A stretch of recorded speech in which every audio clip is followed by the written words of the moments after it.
there's one. Oh, yes, Pastor. Thank you. You remain standing for the pastor's invocation, please. Oh, bow for prayer. Our Heavenly Father, I come to you through your Son, Jesus Christ. And what's going on in the council and with the mayor and the council and all the city employees and our first responders, our police department, our fire department, all the things they go through. But I really praying for the citizens in that of Allen Park, that the situation with the water situation that we have, that it all gets taken care of at a matter that is through you, God, that everybody understands that these things happen in life, that we overlook it. And we thank Jesus for watching over us all. We all say amen. Amen. Thank you.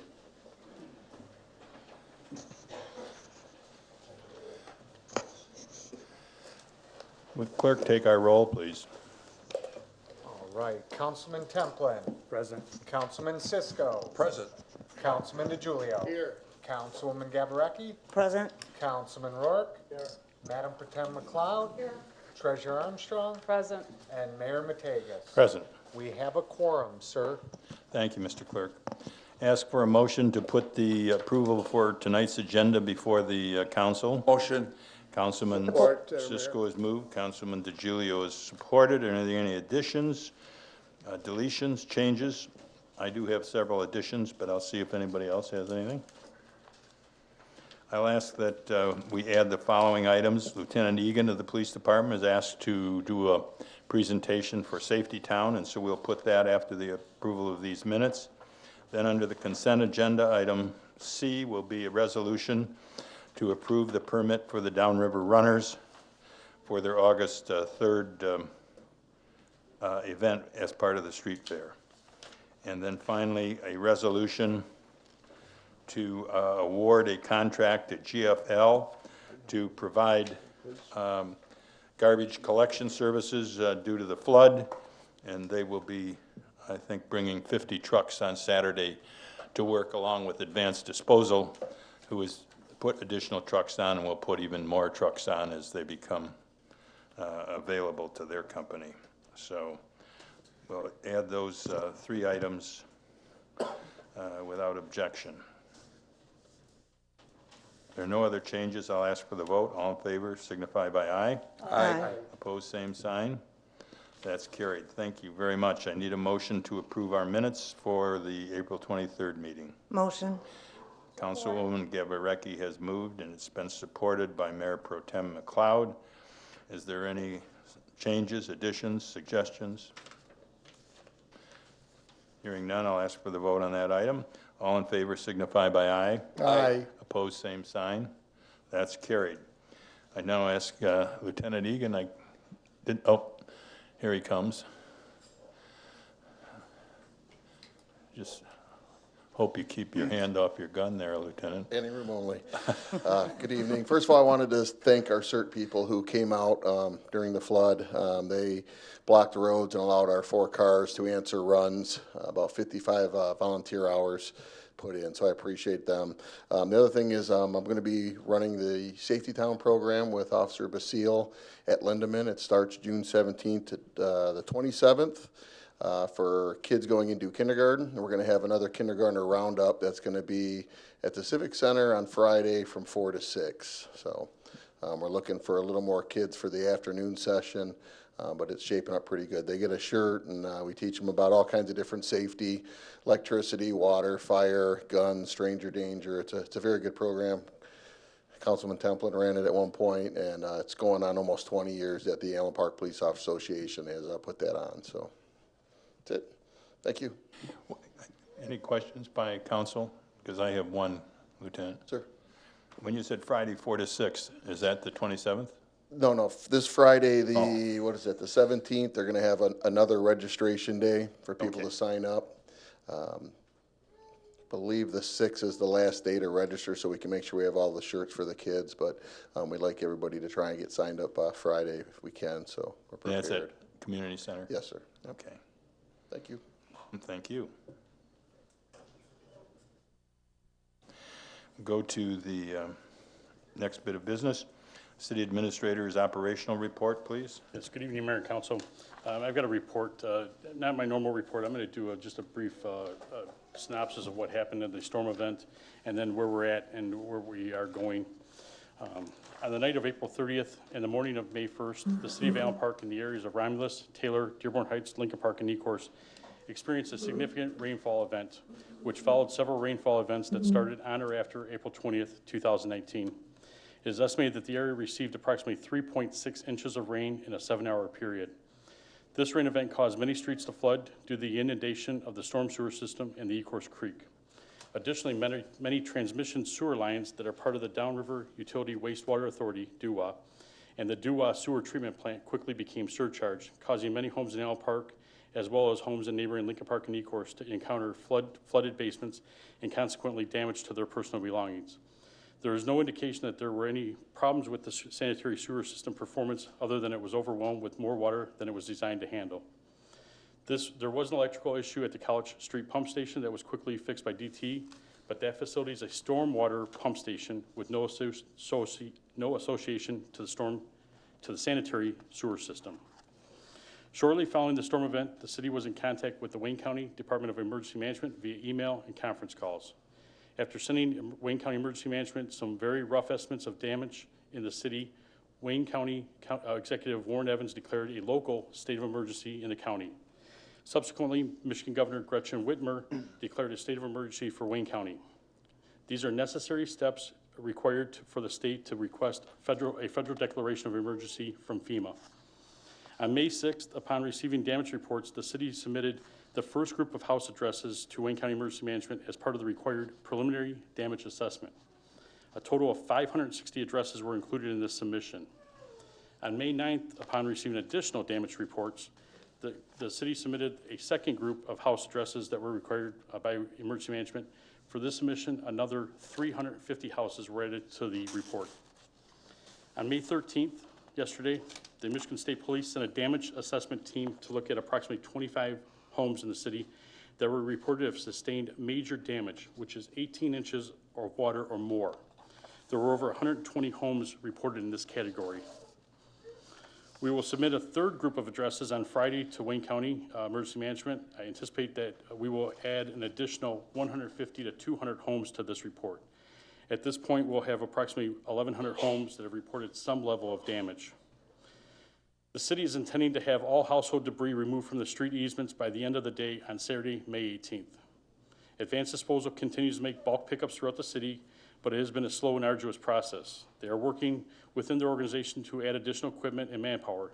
It is our understanding that on Saturday they'll add at least 15 more pieces of equipment to what they've had out and about already, or total of 15 more pieces than their normal route pickups. Allen Park DPS has also been assisting in the cleanup in the hardest hit areas north of Southfield Road. They have been taking the skid loader, loading up their dump trucks, taking it back to the yard, and then it's been put into dumpsters, which Advanced Disposal has been taking down to Riverview Land Preserve for us. Earlier today, the city staff met with representatives from GFL Environmental Services to see if they had any extra capacity to help the city. They have indicated that they will also be able to send approximately 50 trucks to the city on Saturday, and tonight the City Council is being asked to approve that emergency contract. According to our conversations with the Wayne County Emergency Management staff, there is no time frame for FEMA to determine if a federal declaration of emergency is warranted. At this point, we just continue to submit the reports to Wayne County and answer any questions we can. I want to thank a few residents have been very helpful in allowing them to come to the house.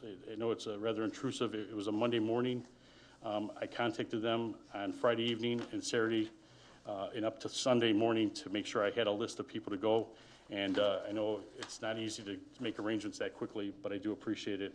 And hopefully that information that they were able to provide to the Michigan State Police was very helpful. We'll find out as time goes on, though.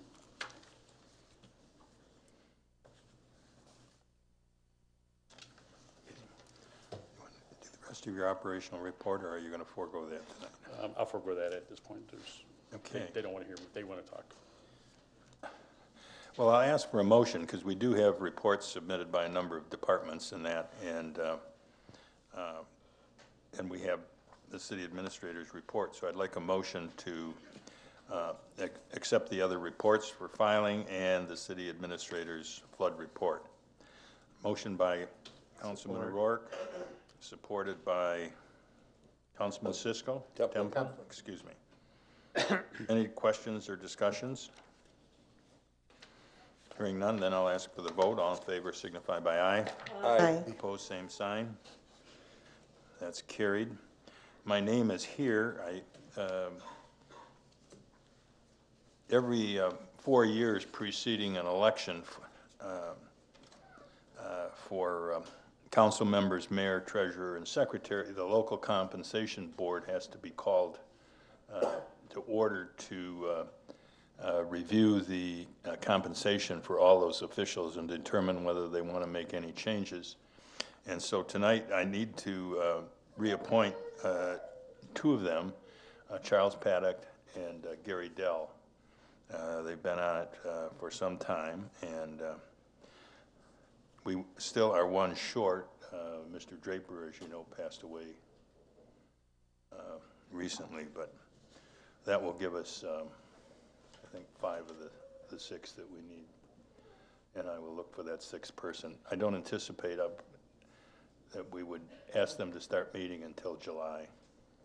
Until we pass the budget, they get a chance to look at that, and then we'll have to gather some materials for them as to compensation for comparable communities as themselves. So, motion to reappoint those 2 gentlemen. Support. Mayor Pro Tem McLeod has moved. Councilwoman Gabarecki has supported. Is there any questions? Hearing none, I'll ask for the vote. All in favor signify by aye. Aye. Aye. Opposed, same sign. That's carried. We have a consent agenda item, and Mayor, Whoop, point of I'm order. sorry. Public comments. There are a lot of you here. I shouldn't skip you, should I? I should have noticed you were out there. I'm sorry. We're at the public comment section. If you noticed on our agendas on the back, there are rules which we would like you to respect as you come forward and give us your comments and ask your questions. So there is a 4-minute limit, and the city administrator keeps track of that. So somebody has to be first, so who would that be?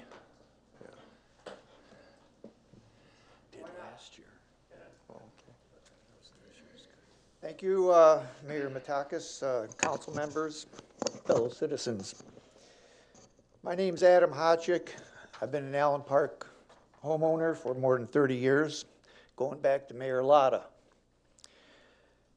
Seems that, over the course of the last 15, 20 years, I've been struck by an act of God 4 times. And I'm just wondering whether Allen Park, whether I'm a sinner and other people aren't, or why God keeps striking me, with these water accumulations in my basement. So I come to the city and I try to ask the city, well, okay, here, what happened? What went right? What went wrong? I mean, to do just a normal Pareto type analysis, to figure out what I should do, whether it's me that needs to change or whether the city needs to change. And there's no formal position. No formal position. I've had everything from act of God, roots in my sewer line, drains are at the end of the line, someone else goofed up. There's no formal position as to what went right and what went wrong. What am I supposed to do? Right now, from what I understand from friends of mine that are in the real estate business, nobody's looking for homes in Allen Park. It's a bad situation. As far as this is just my opinion, just what I'm hearing. So, what does the city have for a formal position? And I heard Mr. Kibbe's remarks as to our equipment being overwhelmed. Well, I don't know how many more times is it going to be overwhelmed. If it was overwhelmed, maybe we've got to get some better equipment, because in the next 3 years, it may be overwhelmed again. And then what's going to happen? Same doggone thing. So what I'm asking is, does the city have a formal position as to what occurred and why certain residents experienced water accumulation to varying degrees? And I guess I'm saying varying degrees because, as Mr. Kibbe said, some residents had as much as 18 inches or more of water in their basements. And then I guess my second question is, what is the city willing to do to protect the property of the residents that are taxed by the city? And I guess, I'm going to put my Christian hat on because, I was in the working meeting and I heard that, not only heard, but I've seen some of the debris out there on the streets. And yeah, I've seen door walls, well, who has an extra door wall in their basement? You're right. The residents, there's probably some residents that are taking this opportunity to clean house. But to be fair, it's the residents, that got sinned upon. So, so they're just simply taking this as an opportunity. So I think, we should be Christian both ways. The residents should be as Christian as the city. So that's my bit. And I'm just wondering also, what percentage of the cleanup is being done by the city trucks versus GFL? Do we know? Well, just for correction, GFL, if the council passes the resolution tonight, will come on site Saturday. Advanced Disposal has been here and working, and they've sent extra 4 trucks, and they're now gearing up because they've got extra trucks available. They'll be up to 10 trucks working the remainder of the week. So Advanced Disposal has been our service provider for normal services, but also for the extraordinary conditions. So Mayor Matakas, the dump trucks that have Allen Park on the side of them, right, and the front end loaders that are doing a fantastic job down Horger, down Ann, how much of the work are they doing versus the other folks, at, say, Advanced Disposal? And, and I guess I don't expect you to answer that. All I'm saying is that kind of feedback, residents, would feel much more comfortable if they were able to come somewhere or call somewhere and say, hey, what's the status? That's all. Because they can, they've had this stuff sitting in front of their homes for the last 2 weeks. So one more week, what's the big deal? I've heard things that, oh yeah, I'm smelling this debris, I'm smelling it. It's not that bad. But it is there, and it's an eyesore. I don't know if Mr. Murray, who's a DPS director, could give an estimate, but I would just say, given the number of vehicles that Advanced Disposal has deployed, which is about 3 times what our vehicles are by the city, our dumps, and our dumps dump in a dumpster that then Advanced Disposal has to pick that up with their equipment and take that to the dump. So they're still assisting there because the city trucks are going to dumpsters behind the DPS building and dumping that material and going back on the road, and then Advanced Disposal picks that up. There's still a but disposal but I would say that easily, probably Advanced Disposal is picking up 75% of everything that's out there, and maybe even more. But yeah, that part of it, Mayor Matakas, I'm not that concerned with. I guess the bigger problem is for me,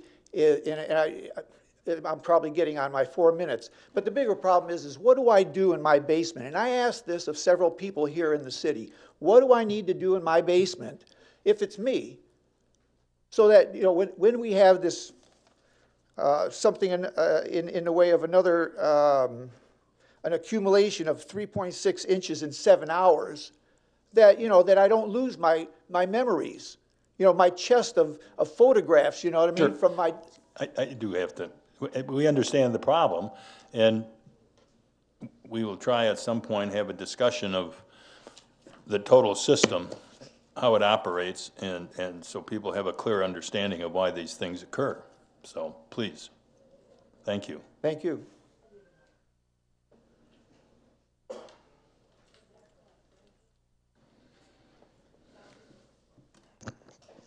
Good evening, everyone. Mike Nemeth, resident for 38 years, homeowner for the past 18. I'd like to echo some of the statements that were just made by the other resident and ask about the level of education and information that could or should be provided by the city with regards to residents that experience this loss. I myself received some water in my basement, enough to be extremely annoying. This is the second time that that's happened, last time in 2014 like everyone else. But being a resident here, I've also been affected through friends and family members when we flooded in 2000 and shortly thereafter that. I know that the city has a pretty old infrastructure. A lot of the homes were built through 1950. There's not a lot of new homes that have been built since then. I know that through some research that I've done, when you look at plumbing infrastructures, we have a combined sewer and sanitary, or storm and sanitary. So previously, you used to have rainwater that came off of our roofs that go into that sanitary line. And a lot of homes are still set up that way, so that as water drains around the floor tiles or the footing tiles in the home, it goes into that sanitary line. And when this happened to me, rather than just sit here and say, it's the city's fault, what should the city be doing? I asked myself, what could I do as a resident, and what is happening in other communities? And I quickly did a search and realized that Southgate tackled this problem in 2016 after we had been affected the last time. And they actually went and provided assistance to homeowners and went and got a federal community development block grant where they actually educated their homeowners and told them about how to install a sump pump, how to do backwater valves, and actually provided assistance to people that needed that assistance, or at least the education. And when you look at other places like Ann Arbor, Windsor, they also promote and discuss old technology, old homes, and what residents can do to update them. So I myself, as a resident, visited City Hall a couple of times over the past several days to find out what I could do as a resident to inform myself so that A, I'm not being taken advantage of by contractors that might want to latch on to this type of event, but also to better understand what type of expenses I might need to incur. And I found that it's not, while yes, it is expensive, I realized that by potentially putting a sump pump in my home or by putting in a backwater valve to the cost of about $3,000, I could alleviate and or eliminate this from happening again. And there's a lot of other communities like Southgate, like Monroe, like Windsor, that actually apply for grants and give subsidies back to residents on a first come, first served basis to help offset that cost or cover it altogether.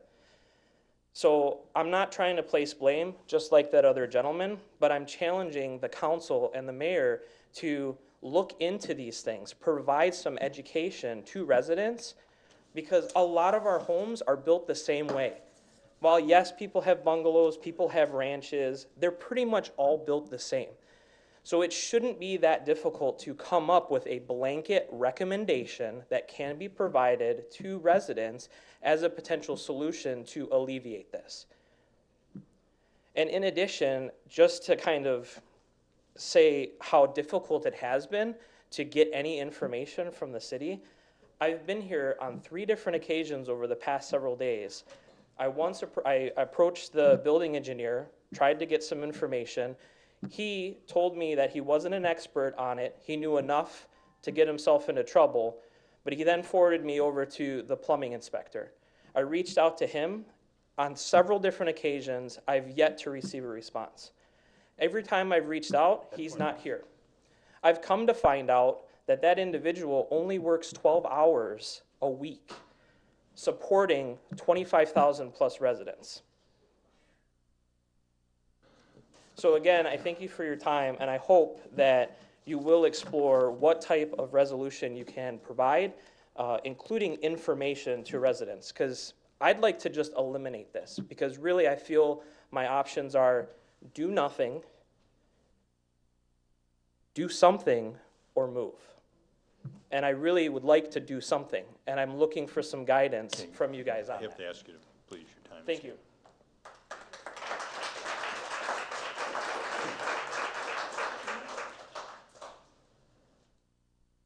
Mr. Mayor, members of City Council, my name's Ken Fisher. I've lived at the corner of College and Roger for 41 years now, and this is the 8th time that my wife and I have experienced a sewer backup in our basement.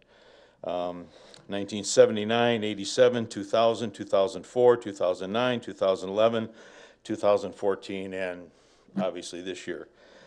Fortunately, we had the wherewithal to put check valves and sump pump in our basement. We did that before the flood of 2014. They were installed improperly, and we still got 3 feet of water in our basement. So I had them redone at a cost of $2,700, something in that range out of my pocket. And this time, we had about 2 inches around each of our drains, and my sump pump cleaned our basement out. We had to throw out a rug and a few cardboard boxes of miscellaneous items in the basement, but no furniture. So after all those floods, 4 or 5 of them were of the 1 to 3 foot variety with furniture, bedding, appliances, furnaces, hot water heaters, drywall replacement, keepsakes lost, things destroyed. It happened multiple times. Insurance claims filed, FEMA money received at one time or another, renovations done, all to have it happen time and time again. The history that I've looked up and searched online, I went back as far as a court case, the state of Michigan versus Allen Park in 1980, and there's a history of back as far as 1968 and 70 of there being flooding problems in the city of Allen Park. In February of 77, the Wayne County Drain Commissioner did a study, and in that study, they recommended that there were several alternatives that were given in this study. One alternative was called for Allen Park, Lincoln Park, and Taylor to construct a new system of sewers to separate domestic sanitary sewage from storm runoff. And it was concluded that by that study that alternative number 1 was the most effective to provide a reduction in local basement flooding as well as risk to public health and safety due to increased sewer system reliability. And that was in February of 1977. But the best of my knowledge, I don't think that ever happened. So fast forward now to 2009, and during a council meeting after the flood of 2009, there's a quote from the News Herald that I looked up, and it said, the city officials, Allen Park city officials, most of you probably, some of you might have been here at that time, others may not have been, said the city officials, quote, the city officials said they do not know the cause of the flooding, but they are discussing with state officials to obtain money to fix the problem once they are pinpointed. That is, the problems are pinpointed. The problem was pinpointed in 1977 with alternative number 1, to separate the domestic and sanitary sewers from the stormwater runoff. And now, another 10 years later, we're all going back through the same thing. Water backing up from the combined sanitary and stormwater systems that wherever they're supposed to be separated, if they are separated, doesn't appear to be working because those of us that don't have, or those folks that don't have check valves are getting 2 and 3 feet of water in their basements once again after 40-some years of fighting this problem. So my plea to you is fix the problem. Fix whatever it is that's causing, and I know you can't control the water. Only God can control the water. But we can look at our system of drains that we have and make sure that they function properly. And I agree with the last gentleman. It would be great if we could get grants so that instead of our basements flooding, if we get that kind of water, our streets would flood. And so what? The streets flood better than losing all the stuff in our basements. So thank you very much.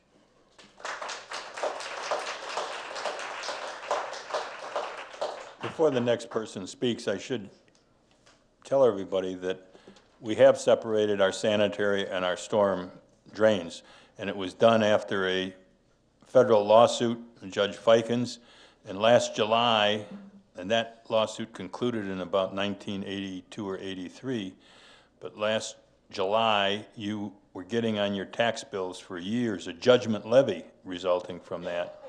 And it was several $100s for most residents, was finally paid off for the cost of those separations. It was a tremendous cost to the residents of Allen Park. And I won't go further, but just to say that was done. And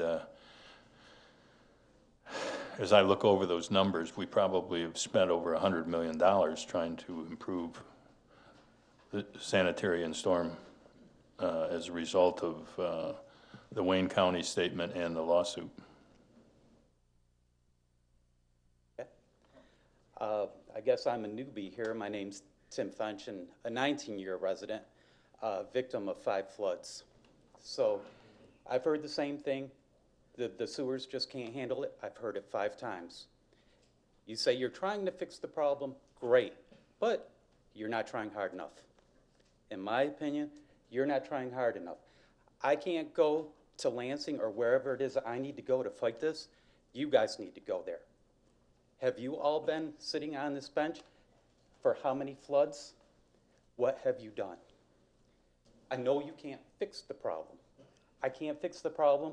I've heard putting the backup valve helps, but maybe that guy's backup valve is the reason why I got 22 inches this year instead of 14 the last time. Okay? So I can't fix the problem. What I'm here to ask you to do for me, because selling my home probably seems slim, is I know I'm gonna flood again. You can't stop it, and you don't try hard enough to stop it.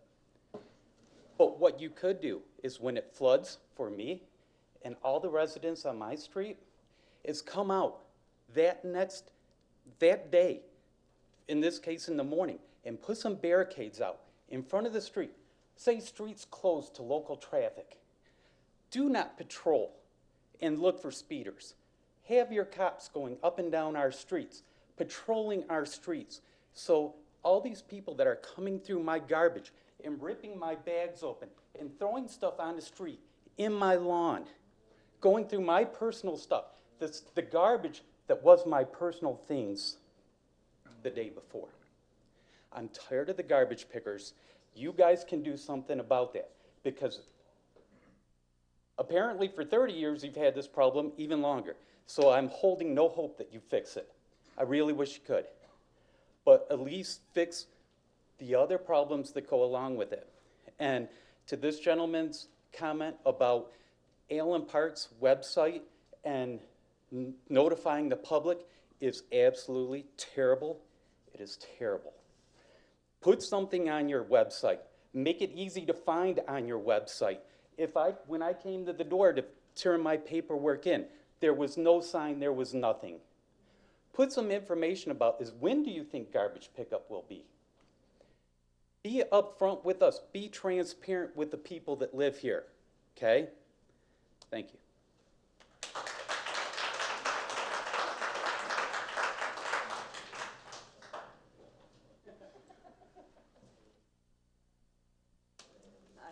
Mr. Mayor, council members, I'm a little emotional about this.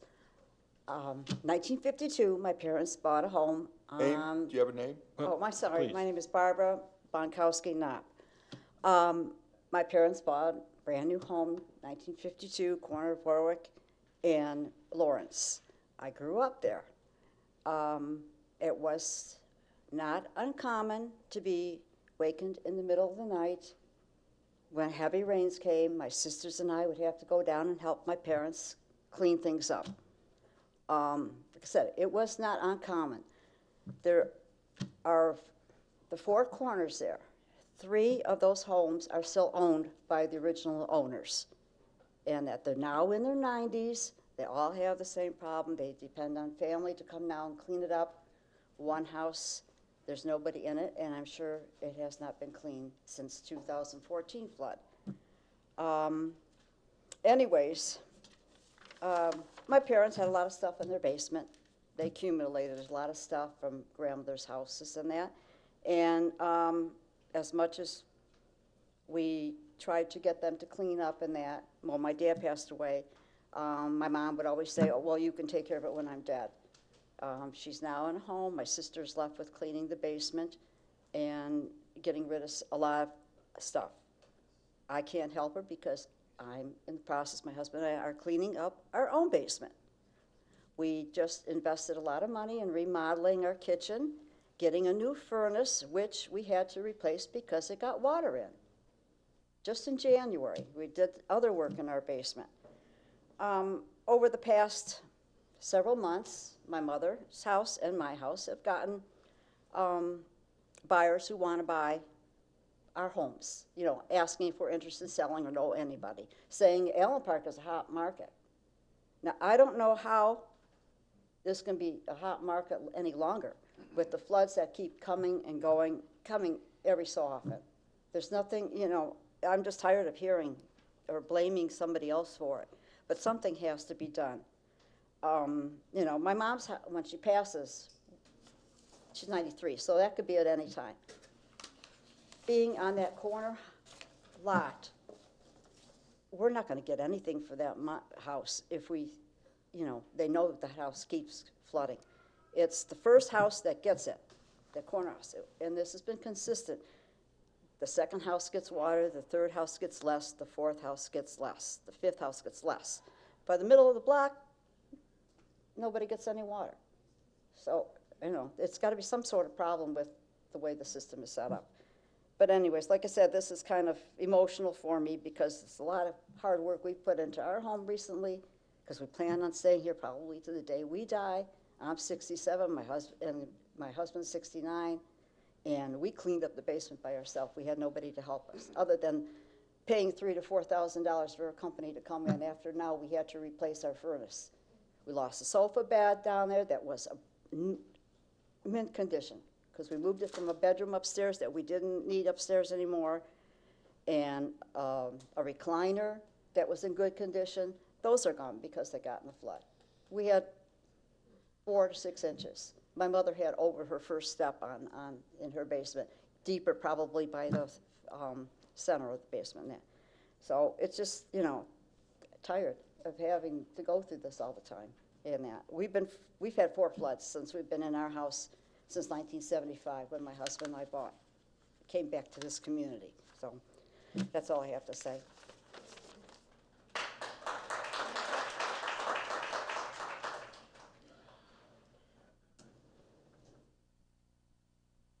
Good evening, Council, Mayor. I guess what disturbs me the most Your name, is- please? Oh, I'm sorry, you asked that of the other lady, and I thought that was rude, but I'm We always like to sorry know for who's that. up there My speaking, name so in is case we run Debbie. into each other My again. name is Debbie, and I live on Keppen. I live on the north end of Allen Park. Being that it was said, Mr. Kibbe, this evening, that you knew when the rain stopped exactly how much rain we had gotten, and being that everybody in the cities, it was massive, everyone was affected, being that you knew how much rain the other cities had, and being that you knew all of downriver deals with advanced disposal, and thankfully, unlike 2014 when it flooded, the flood affected Livonia, Royal Oak, and everywhere else. There were companies on the north end of, or the north of 8 Mile that would have loved to have come in and helped out. This trash, referring to the pickers, you haven't seen these people that were coming through our neighborhoods. These people are coming through at night, crawling through our neighborhoods, taking televisions apart. You come out in the morning, you got pieces of TV laying there. Where else were they crawling around in our neighborhoods? This has been unsanitary, and it certainly has been unsafe. And as a resident, I live around some great people. I love Allen Park. I've been here 25 years, both north end and south end. If anything else with this flood, as we rely on you to be prepared, it will rain again. What will we do? This, I'm sorry, was unacceptable. And that's all I have to say.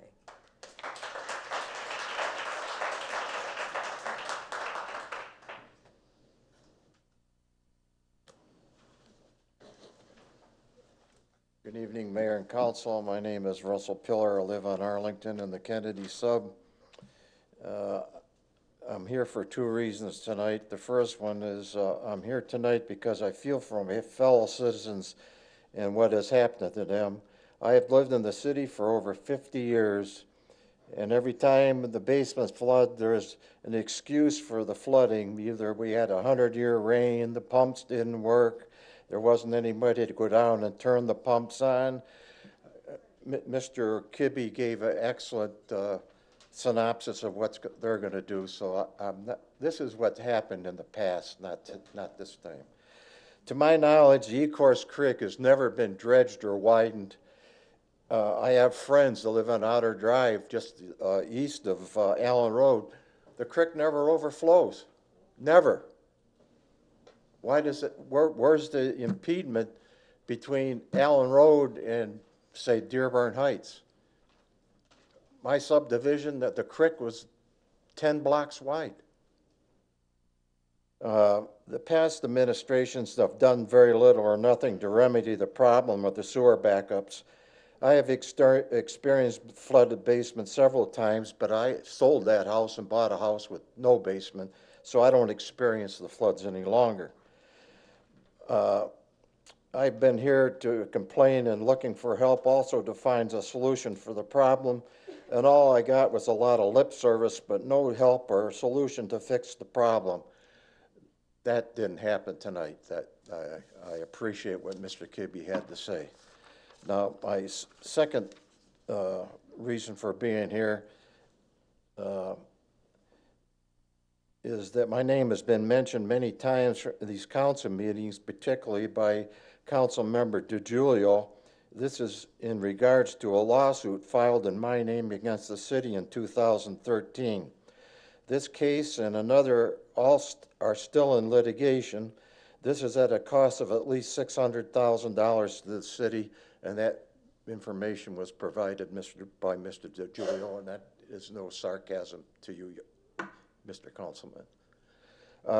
This suit was filed for the retiree health benefits changed by the emergency manager and has been continued to be changed by the city according to the city. According to the Attorney General Schuette, these were to be temporary.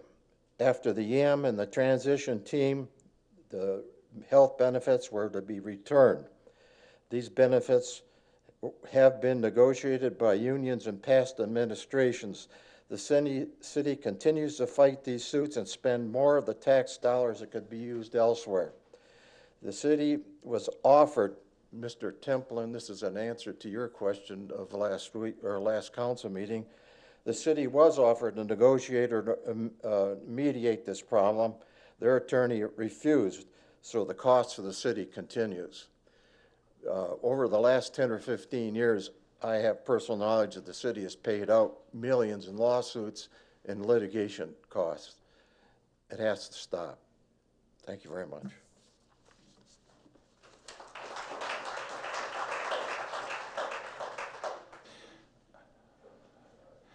I just want to make one comment about the healthcare situation. Before the emergency manager came to the city on September 28th, 2012, the council on which I was the mayor at that time, and several of the people sitting at the table here with me, were also council people. And we had proposed a change to the healthcare system. We had met with our retirees. We were prepared to go forward with that on December 1st of 2012 when the emergency manager came in. We sent to her the suggested changes, which were substantial but much more modest than what she went on to do. But the city did realize that that $3.5 million for retiree health care on a $23 million budget is a very substantial part of our budget.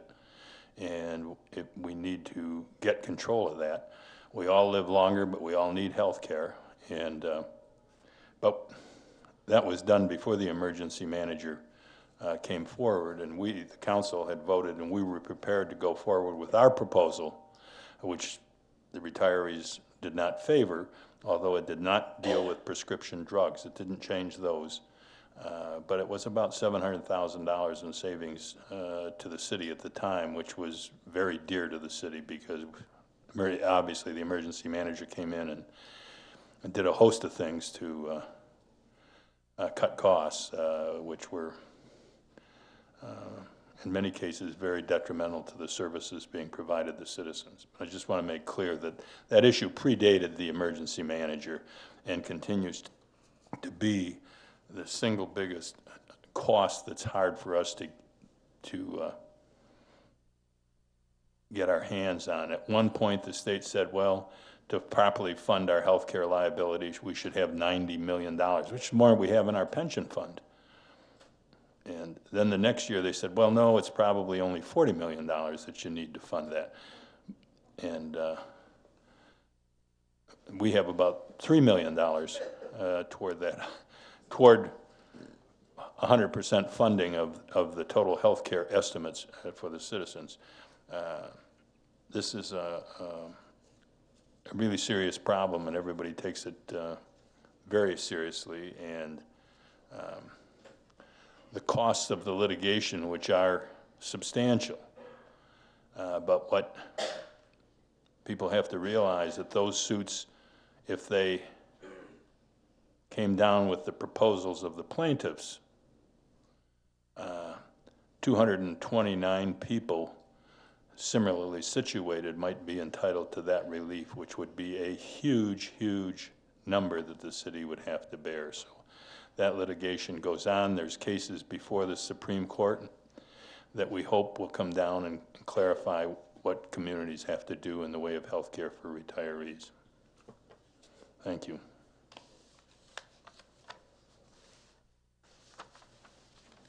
Thank you, Mayor, Council. Lynn Barr on Hanford in northern Allen Park. Just one more comment on the flooding or the water backup in our basements. Is it possible to get Mr. Kibbe's statement available to the residents? We've been in the city for over 30 years, or approximately 30 years. We've been affected twice by the flooding, and since the backup in 2000, we have covered additional coverage on our insurance for sewer backup. We were just denied this year on our insurance claim, stating that the sewer backup was due to flooding. So if Mr. Kibbe's statement can be made available, it might be helpful for many residents who are fighting their insurance company. And thank you for the city workers and bringing in additional assistance for the trash pickup, because 2 weeks of that on our lawn is devastating. So thank you. We've asked, I just asked Mr. Kibbe, and we will put his remarks tonight on the website and on our Facebook. But we have had reports to the citizens, I think as early as Friday morning, on website and Facebook pages as to what was going on and what we were trying to do. It takes a little while to organize when you have such a large event affecting the city. Thank you.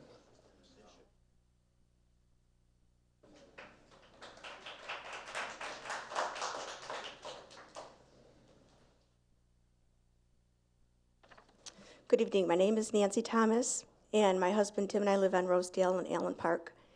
In 1987, we were married, and we purchased our first home, which was on Rosedale in Allen Park. We've raised 2 children through the Allen Park schools, and we've put an addition on our house. I plant tulips, I cut my grass, I wash my windows, I take care of my property. My husband and I both work very hard. And as everybody is here, we are good citizens. We keep our property nice. That is why Allen Park is desirable. And I can't keep saying about the backwater. We did get it. We've had it in 2000. That I cannot go into it's very hurtful. My concern is that what will be done. Please hear the voice of the people. And Mayor Matakas, in my early morning pain with my husband and I'm the person that called you and left you a message.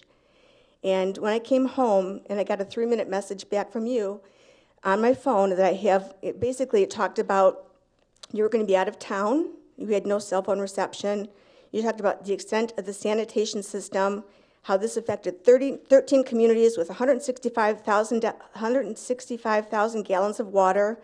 The bypass system with the Detroit River was bad, the east winds. We had 2 blocks on Biddle in Wyandotte that had water over the road, so it had no place for the water to go.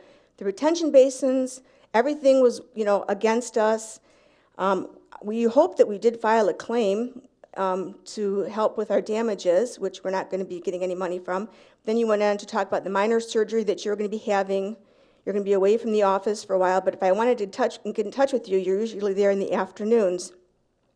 But the one thing I guess I have to close in saying is you didn't say, I'm sorry this happened to you.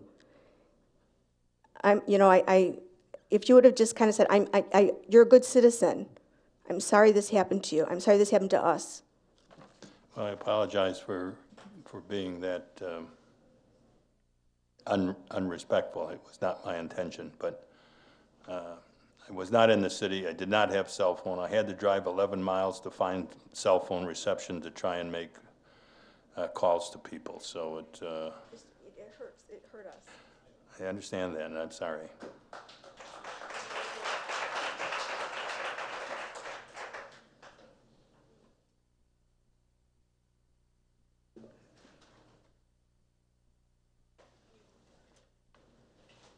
Mr. Mayor and City Council. My name is Carol Rudo, and I live on O'Connor Street, and I live with my 85-year-old parents, and I've been almost a lifelong resident. When the flood first happened, the disappointment was that there was no city announcement like boil water alerts or watch out for electrical in the basement, none of that. Every bit of information we got from the beginning was through the Facebook Ellen Parker page from the residents. So all the residents spoke amongst each other. Now, if I didn't live with my parents, they're 85, and I moved back a few years ago, they would have no idea what was going on, what they should do. They were worried. I mean, I was afraid my mom was going to have a heart attack. She was that distraught. And then, in addition, I mean, this is out of our control, and we don't know what happened. We're not engineers. We have no idea if it was an act of God or a system failure that could have been controlled. I've gone through every resource I can think of, FEMA, Gretchen Whitmer's office, DHS, everybody, to see if they can help my parents at all. AAA has no water backup for them. They fought them. And right now, if it weren't for the Samaritan's Purse that came out to rip out the basement, I don't know where we would be. I mean, I took out loads and loads myself, but I couldn't do it alone. But thank gosh for that volunteer service that helped them. And I know they helped other residents too. But what would be nice is, since my parents have electrical wires laying on their floor, one of the guys said he was shocked. They took down their handrails, and if my parents take a stumble, because they are a little wobbly, they're going to go over the side of the steps. So I'm very concerned. And besides, they have no hot water, they have no furnace, washer, dryer, everything's destroyed. And we just don't know what resources we can go to see if there's any help for either underinsured or uninsured, low-income seniors, people on fixed incomes. And I don't know if the city council has any pull to work with the state or the government to pull in some. There's got to be grants out there or something that can help residents. I mean, this is going to be very costly, besides the emotional cost of losing all your memories and everything, all your clothing, so many things destroyed. If there's some help the city can provide, that would be so appreciated by the residents. Just any advice of who to turn to. There's got to be some grants out there. Or at least, and even to get the low-income loans they discussed, like through FEMA, you have to have a certain credit score. And realistically, not everybody has that credit score, so. One of the things, the information center, and I don't have that number out here, but we can have that available for you in the morning if you want to call in. And if you call them, they will give you a list of all the services, and those that are income identifiable, you know, so if you're in a certain income that you'll qualify for certain benefits there. And they're very helpful on that. Would that be the administration department, or which department would we call? You can dial 211. Oh, no, that's no help. You're talking about United Way, and all they'll help us with cleanup, and we already have Yeah, that done. this is the information center, and unfortunately, I don't have the number here, but we can have it available at 8:30 in the morning with the administrative assistant. Okay. And that's 928, let's see, Maybe 1469. Okay, I'll call in the morning and see. Thank you.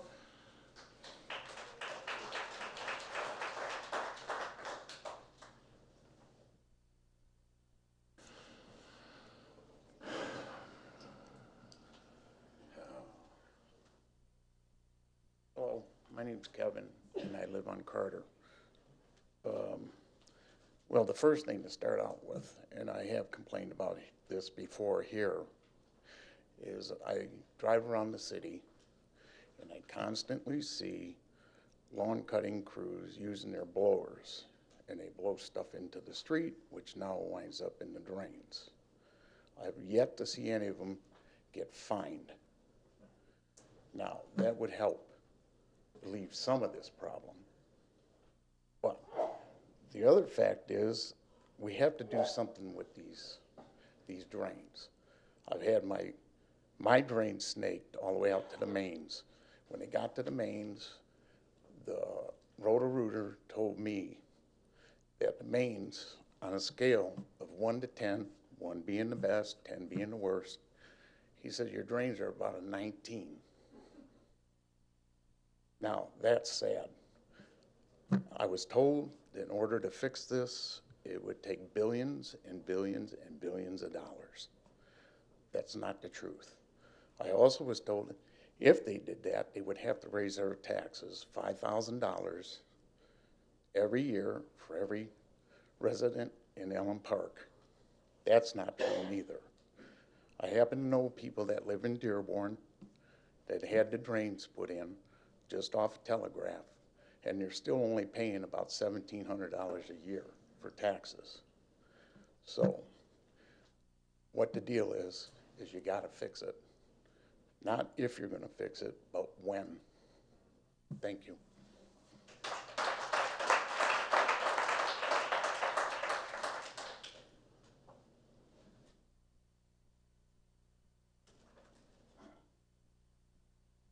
Any more citizens?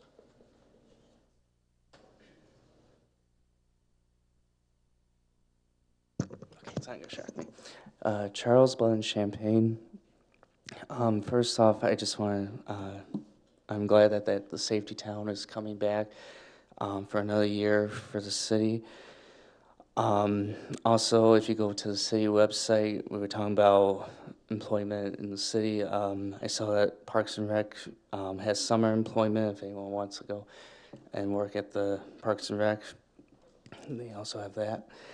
To the people, I went to a different city council meeting a couple weeks ago, and someone came up with the comment about garbage pickers and stuff like that. And their council said that if you see that, just call the police to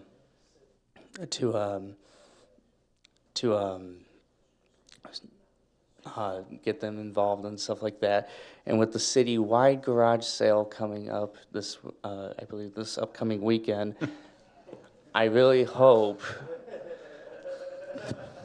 that people watch what they pay for and stuff, and not jokingly about it, but it's something serious with, so that you don't get that back into your house.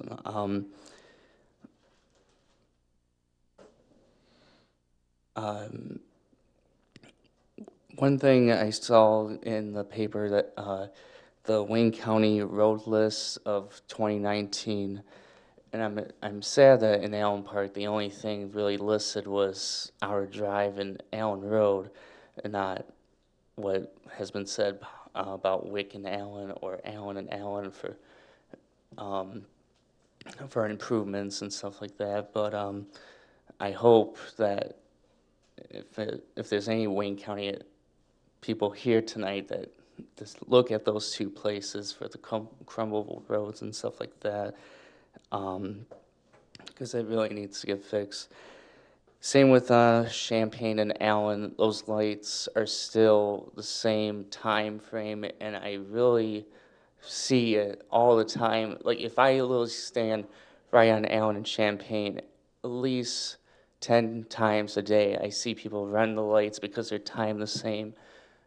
And it's just, I really don't want anyone else, because I know it has in the past, get hurt there. And also, Memorial Day is coming up.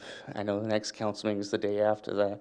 I really encourage everyone to put their flag up and remember those who didn't come back to this country and to give us this opportunity to speak to you guys. And also a suggestion, I know this is just a dream suggestion for the Hill, Brownsfield, if we could possibly, I don't know how, to get a third exit so that it's not as busy, maybe down where Bath and Body Works going down to Southfield, so that's a one-way, something like that. And I encourage residents to keep coming up here, speaking to your representatives, and stay positive and have a great night. Thank you.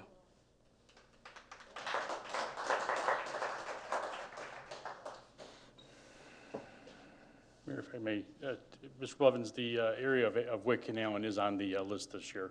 I believe that's a August paving timeframe. I'm Nelson Zucchetto on Philomene.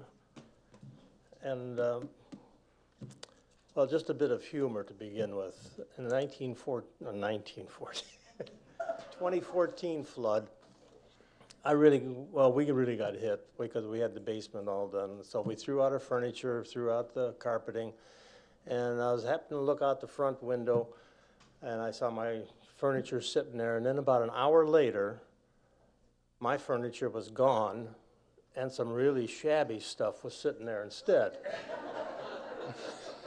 So somebody really moved up. Was the new stuff dry? Yeah. So, and regarding the pickers, I saw just a couple today, even yet today, across the street, picking up some stuff like an old cabinet or whatever. I don't know. Sitting here listening to all the comments, I happen to remember something about a super sewer that was put in the city. Was that after the 2014 flood? Does that ring any bells? I think it was before that. Did it go down Roosevelt from Southfield to wherever going south on Rosedale? Under 94. I thought. The one down Pelham? Powell. They still have the stink pipes, I call them. I don't. Well, that was, we put the big tunnel in there. Yeah, yeah, you could drive a car through it, Yeah, I thought. but there was in the northern part of the city, there was a new storm water tunnel that was completed there, I think, in about 15. Okay. But that was a replacement that wasn't particularly expanded. I've also heard theories like, well, because we're between the airport and the river, that we get all this water coming our way, and as a result of flooding, and maybe because we're truly downriver, that it happens to us more often than other communities? Is there any truth to that? I mean, I haven't heard what the flooding in Detroit is, but I would expect that that was tremendous there.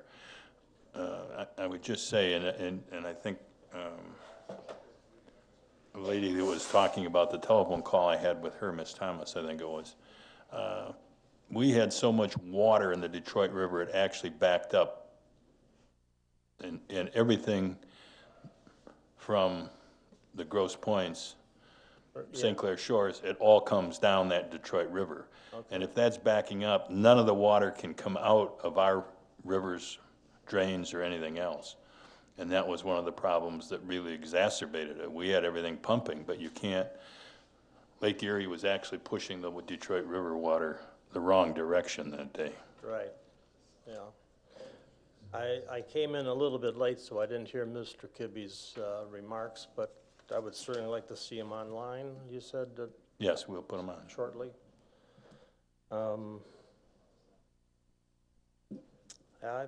I think that's about all I have. I just hope something can happen in the future to alleviate all of this. Just happens too often, it seems. But thank you.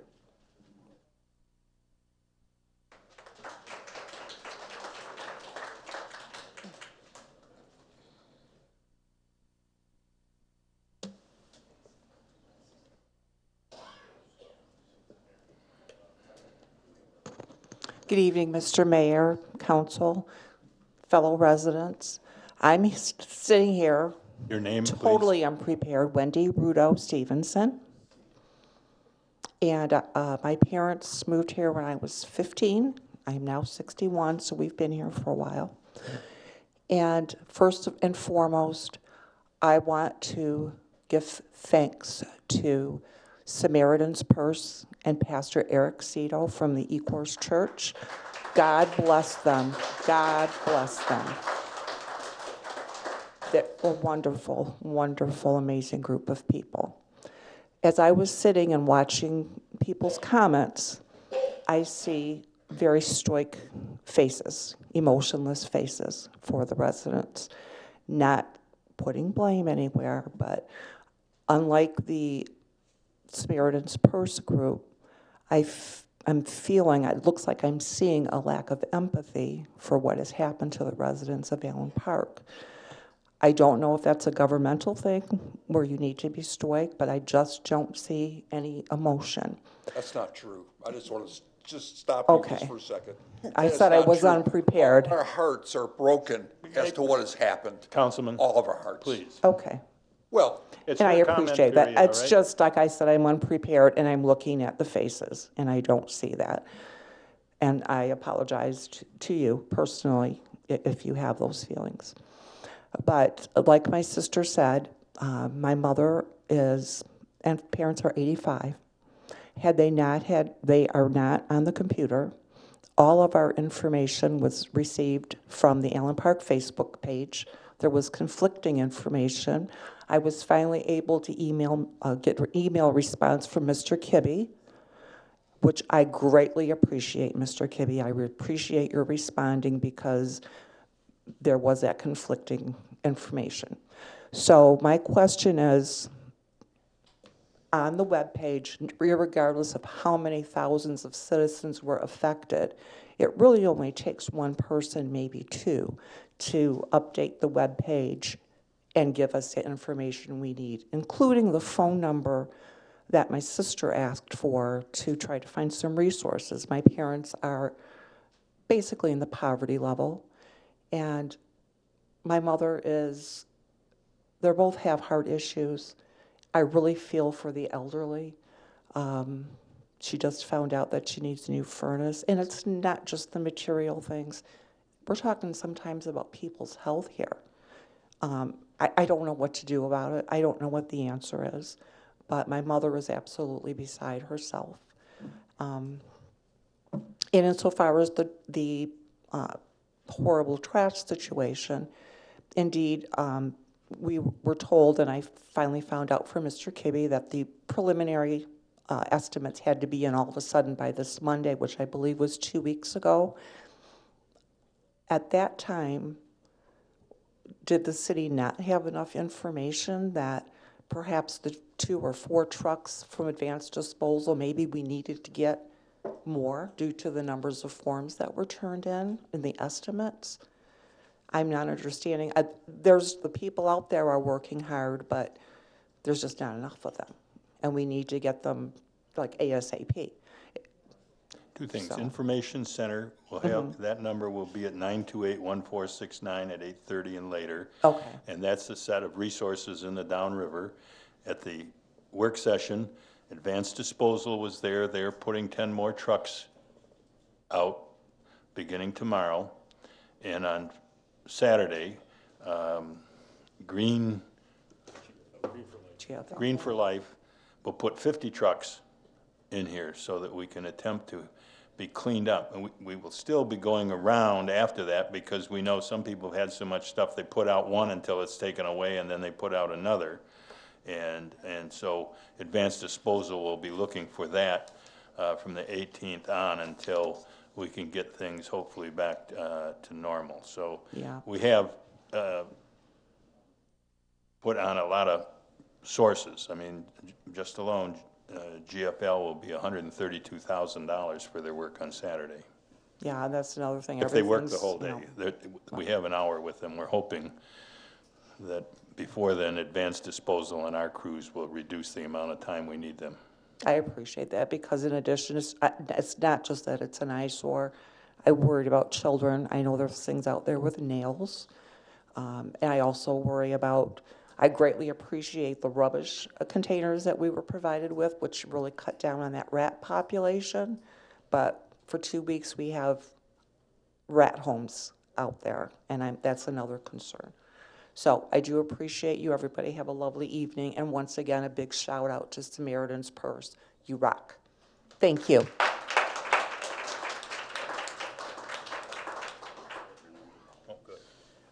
I got the number here for the Information Center. It is 734-282-7171, 734-282-7171, and their website is theinfocenter.info.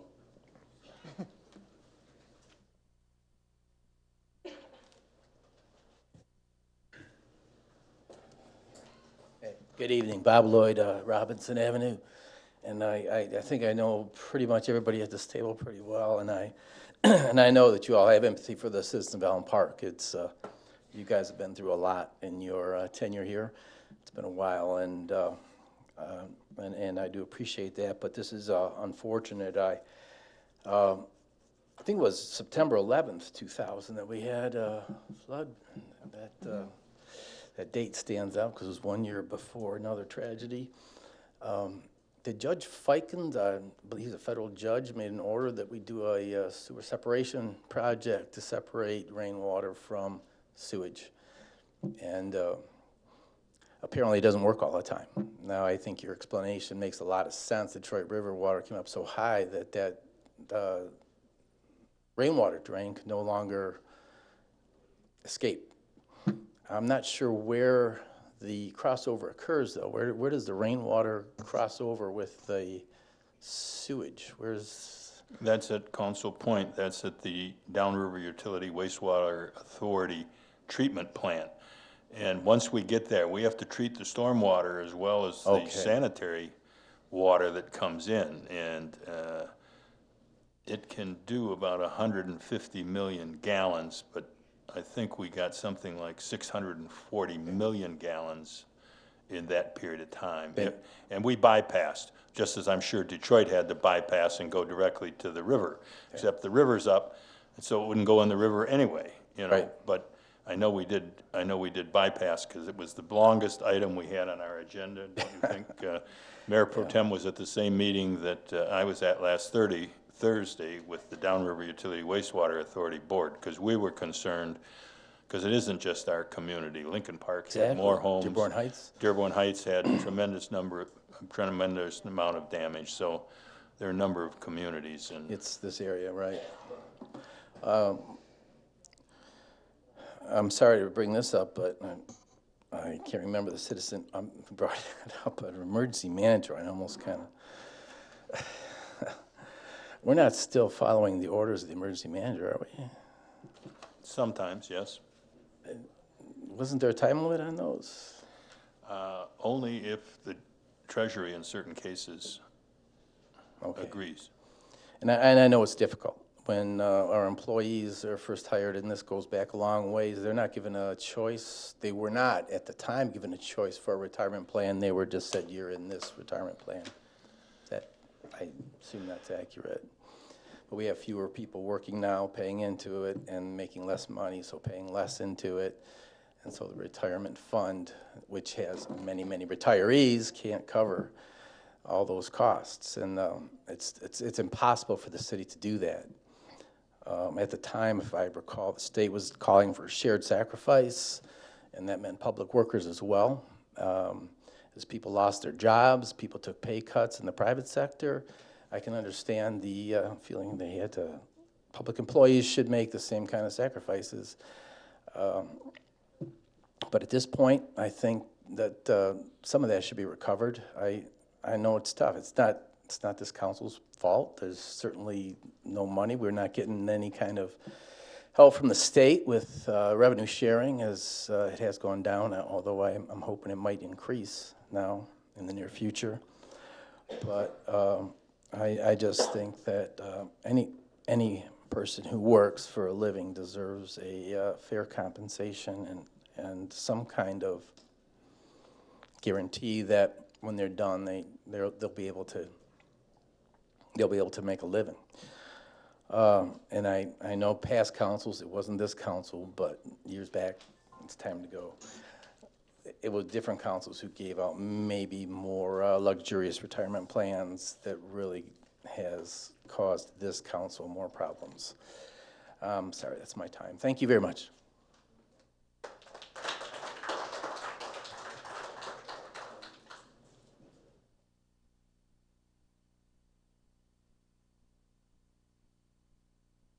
Good evening, Mayor and Council. My name is Pam Syke, and I live on Harrison. One of the things that I'd like to remind everyone is that stormwater control is not just a city problem. It is a regional problem. We are all part of the Rouge River watershed. And as such, we need to take and perhaps, we do have storm controls that are ordinances that now are in place that handle our stormwater and detain our stormwater from going into the system. However, there are events that, and we have been experiencing an increased number of them. So I would hope that when all of this is complete, since we've had numerous issues in the last few years, that we look at a more regional approach to taking and controlling our stormwater, as some of the more northern Oakland County communities have. So I hope that maybe that we could be a spearhead in that movement to take and come up with an engineered way to take and handle some of these increased velocities and flows that are not being handled as our area has developed and we have a lot of impervious surface. So it's my hope. I mean, you know, it's terrible when something happens. We've gone through it. My husband and I, we did the last time, and I think it's just not an Allen Park problem. It's something that we need to regionally do. And I really hope that that hopefully someone here will be able to take up the armor and go forth and try and come up with a more regional solution to our problems. So thank you very much.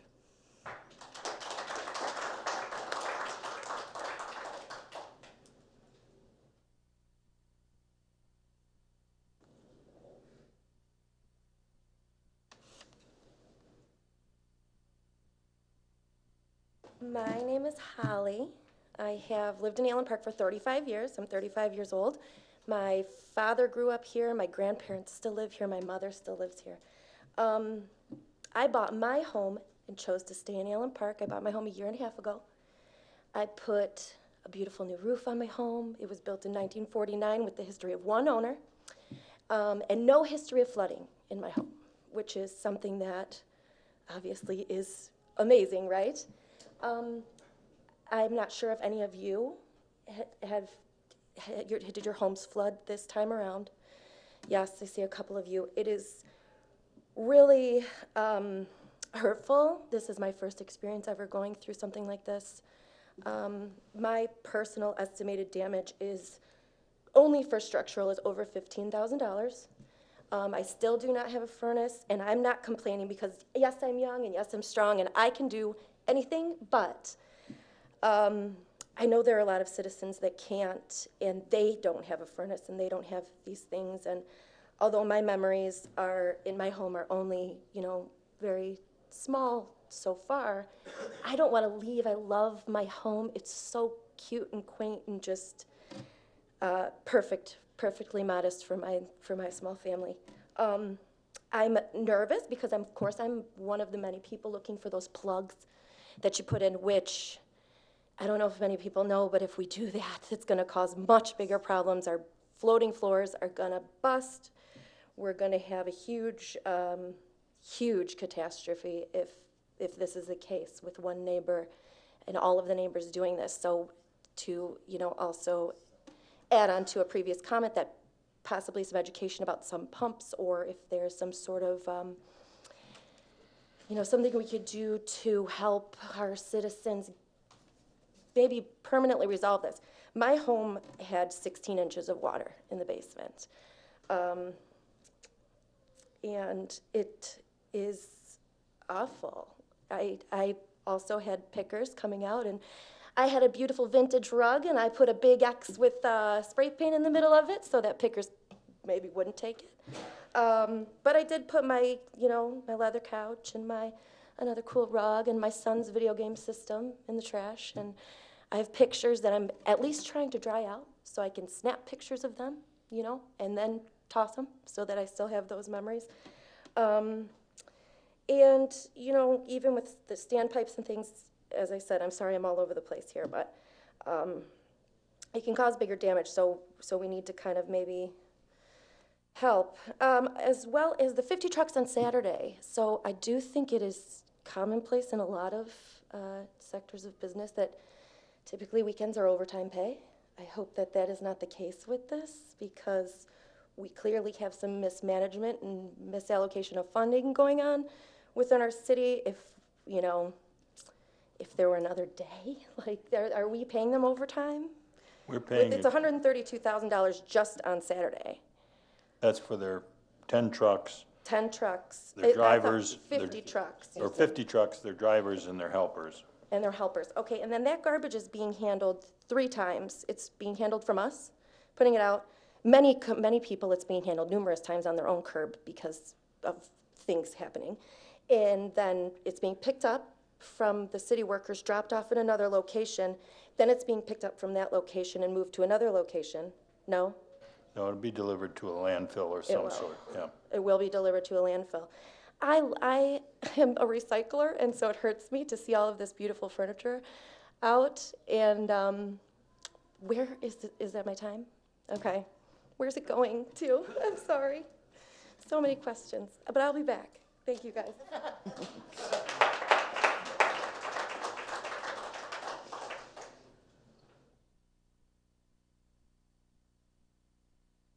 Hi, I'm Teresa Jesu. I'm from Garfield. I'm actually new to the community. I lived here 6 years. We've been hit with 2 floods. My thing is, I've never experienced this. I'm from Farmington area. It's a problem different over there than here. My thing is, I just don't, preventatively, we had to gut everything, and it was horrible. I have a 2-year-old at home. I had him live somewhere else for how many days because it's not sanitary. Pulling up the floors, the restitution company was horrible, and they basically, I think, just robbed us. They did absolutely nothing, so we did all the work ourselves. And I just don't know what to do to prevent this. Not redo your basement, because in 5 years it's happened twice. And I don't feel like there's any answers it's gonna happen again. If the system's like this and it rains again, it'll happen again. Am I correct, or am I misunderstanding?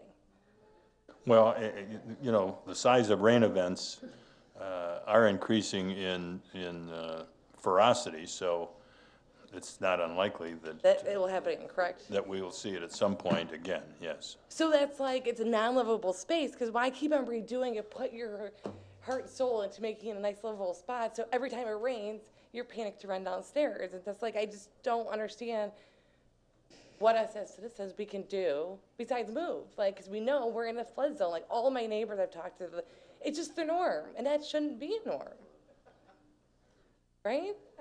And also, I guess my other question is, with all the garbage out there after 2 weeks, I don't understand. All the other cities had similar problems, and there's just, according from my research I looked at, I could be wrong, has been picked up.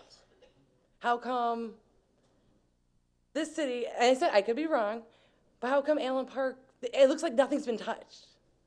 So why are we so behind the game when May 1st, you could see that people got hit? Well, we did start cleaning as of May 1st. And we probably, we were looking at night at the work session, probably half the city has been cleaned. I don't know what cities you've looked at. I can't believe, I can't believe Lincoln Park, I can't believe Dearborn Heights, I can't believe. Lincoln Park, you know, they've been picking up stuff. Dearborn Heights has been people are writing all over social media, like how they're so proud of their city, and I'm sitting here and I'm very disappointed. And I don't know what to say or what to do as a citizen here, you know, and that's why I came here. This is the first time I've ever done anything like this, but I just feel like if you can't sit at home and complain, you've got to come to you guys for answers, and that's what I'm kind of looking for, some guidance. And I don't feel like we're getting any. I want to keep myself safe, our neighbors safe, my child. I don't want my 2-year-old. You're bringing sewage in from the floors, pulling it up. It was disgusting underneath those floors. And that's with bringing a company in. It smelled like raw tuna, not to get graphic. So it's not sanitary for us breathing in it and my child. So I don't know. I'm just looking for answers in the sense of any advice, but it just seems like it's going to happen again the next big rain.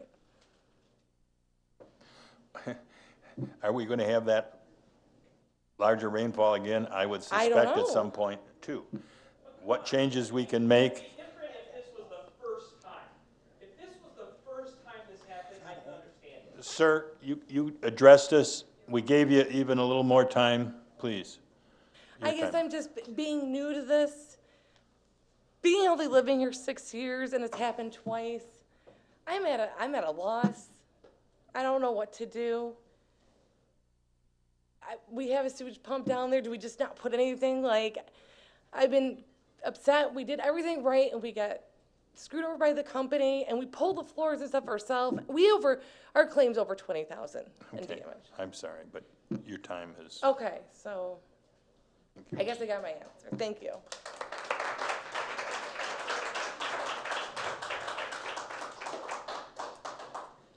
Good evening, Mr. Mayor, City Council members. Thank you for giving me this opportunity to speak. I'll keep it very quick, very simple. Your name, please. My name's Brian Toth. I'm a 21-year resident of the city. Live in the North End. I live right off of Ann and Roger.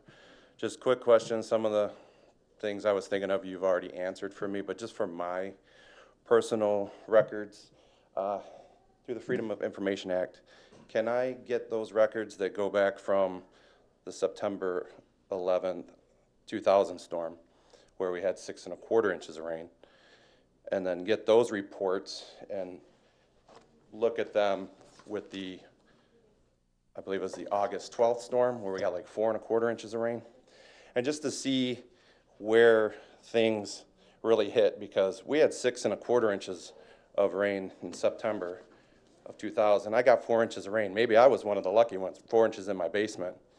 I figured, hey, that's what's gonna happen. But we got 3 inches, 3.5 this time, and I got close to 2 feet. And I just wanted, for my records, just to see what were the cause, what were the effects, what were the common factors during each event, and what were the recommended solutions or the proposals at that time to prevent this from happening. One of the things you said is the river was high. Well, yeah, we're at historic levels. That was kind of one of the things you answered for me. I'm sure in 2000, we weren't that high. But I just want to see what happened. And can I petition for that You can stuff? FOIA those, yes. I'm sure I would assume there's a fee. There which is. I'll pay. But I'm not gonna lie, my office doesn't hold those records. I don't know if those records still exist. I'd probably have to go through the county. No, I mean, they'll do the search. You just get the form to me, and if it's all digital, we'll take care of it. But I personally have tried looking for some of that stuff because I flood, and some of it I can't find. But it's not in my department, so, but please request it, and there are legal channels. Okay. Thank you for your time.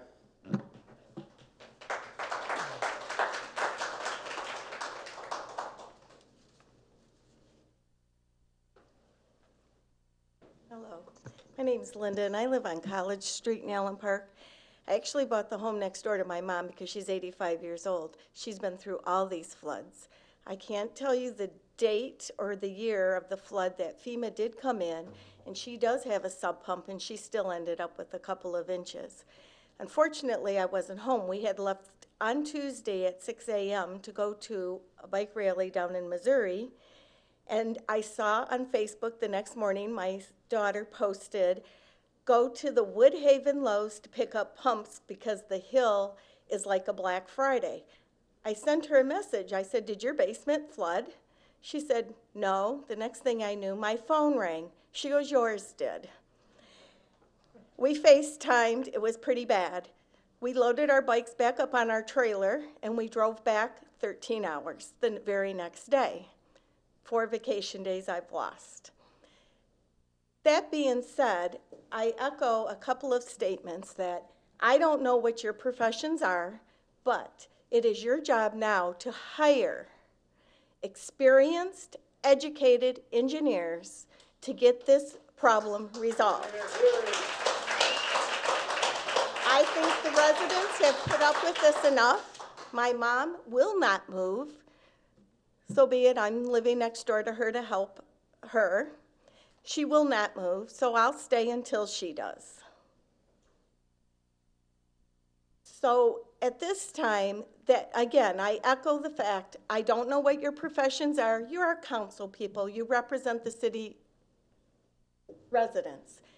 I don't think none of us should be going through this. I did get water. She fortunately only got a few inches, even with the sub pump that FEMA, and again, I don't know the year because she's been flooded many times, did come in and put in a sub pump. My brother echoed the fact that she, instead of taking some money for her damages, she was willing to do the sub pump and the valve, but she couldn't go downstairs. She broke a hip recently. She couldn't go downstairs to close her valve, but she did end up with a few inches. We ended up with quite a few more. If my son-in-law had not put those 2 pumps in at 7 o'clock that morning, and we drove home that night, we arrived at 2 o'clock the next morning to no heat or hot water. We did have to replace our hot water tank. We're keeping our fingers crossed our furnace may have survived. They had to change a circuit board. Some items are still on the wait and see list. But if he had not done what he did and turned off the gas, now we're driving home and I'm thinking, I'm not an engineer. My husband said, well, yeah, you don't want your gas turned on and you don't want your house to blow up because the pilot's gonna get taken up. Well, our house, nobody's homes blew up, hopefully. Maybe more people knew to turn off the gas to these appliances. This type of information needs to be on your website. If these things happen, your citizens need to be informed. I fortunately have a husband who knew to tell my son-in-law to do these items. And that may have saved some of maybe my dryer because he turned the gas off to it. I don't know. But we may have had more inches of water if he hadn't had those pumps in as quickly as he did. And I mean, we owe it to him. But getting in at 2 in the morning and then having no heat or hot water now and driving 2 straight days, missing our vacation, was not fun. I understand things happen. It's life, okay? But again, yes, these things happen, but these residents have been through this more than once, more than twice. My sister-in-law back in 77, 78 had all of her belongings in my mother's basement while they were waiting to move into their home, and she lost all of her wedding photos. So, I mean, this was back in the 70s. So again, just please, put the money out, put the money where it needs to be and hire the people to get the job done. That's what they're asking. The residents are just asking, get it corrected. Let's get the educated people in here to do it. And if anybody wants to reimburse me for my 4 vacation days, I'd be more than happy to take it. Thank you.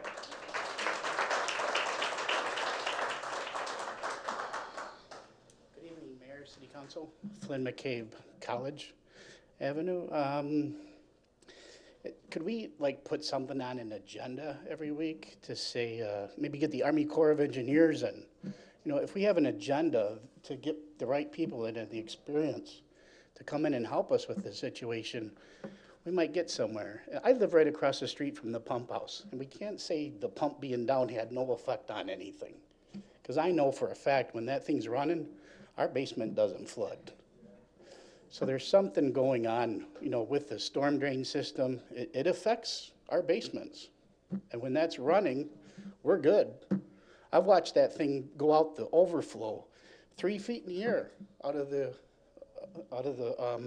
overflow system, heading towards the creek. So we can't say it's not doing anything. So there's got to be some type of a backup or contingency plan when that's not running or checking it. So if we could check it, we knew the storm was coming, check the pumps. If that's not running or working, then what? You know, do we put a backup pump in front of inner city? We've done that before too. There's got to be another plan instead of just sitting and waiting. You know, we can't just sit and wait for the next one to come. That's not a plan.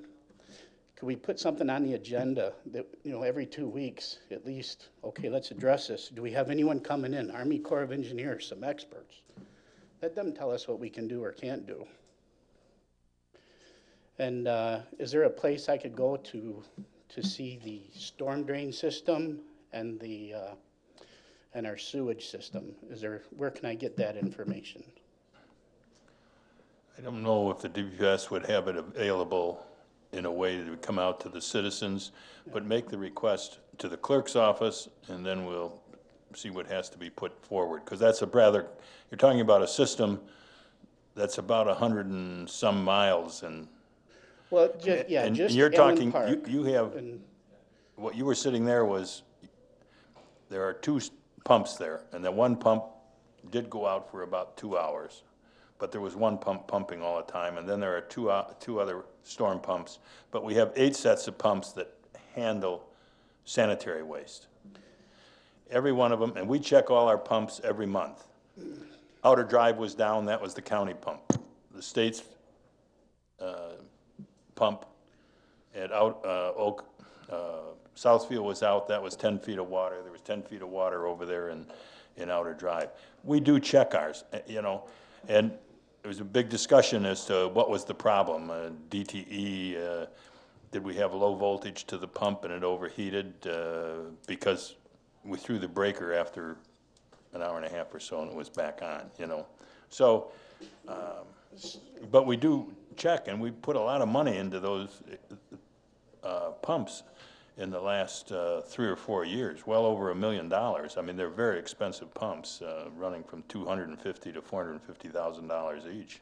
So is there an alarm or something that can go off, or hey, this thing ain't running, and then you know, how do we know that it's not running instead of going in? Well, DTE and us got there at the same time and started checking it out and got it back online, and it was, as I understand it, less than 2 hours. But every other pump functioned. Unfortunately, we can pump the water. There was no place for it to go. Yeah, when it comes out the overflow, it's still better than nothing. And I didn't see anything. You know, I was up early in the morning, 4 o'clock in the morning. There was nothing coming out the overflow. It was, you know, I know for a fact it was down when they were working on it. I went over there, and there wasn't a single pump running. So I don't know if we got the city workers are, you know, they're not telling me the truth, but I was right there when DTE came in and the city workers were there, and there wasn't a pump running. Well, they might have shut it off when the one went off to come in there with DTE. I don't know. DTE didn't tell me that, and I talked to the worker that performed that, and I talked to the worker from Allen Park that was in there, and their stories are slightly different than yours, so I'm just, you know.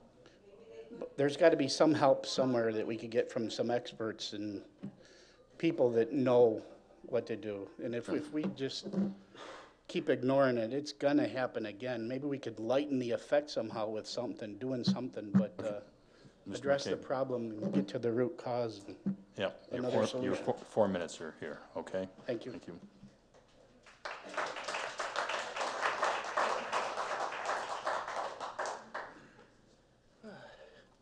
Hello, My name's Jim Jasek. I'm just wondering if there's some type of future plan, kind of like an Amber Alert on the cell phone, that there's possible flooding to be prepared, especially if your house or basement flooded before.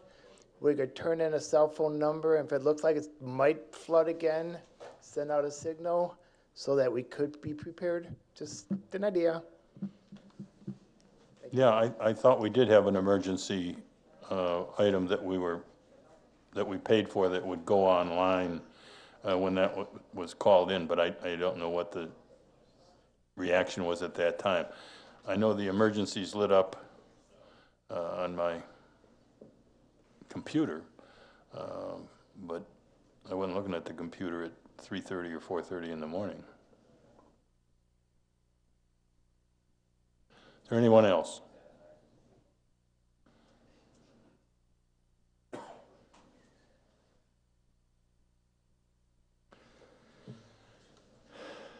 My name is Pete Andrews. I'm on White Street.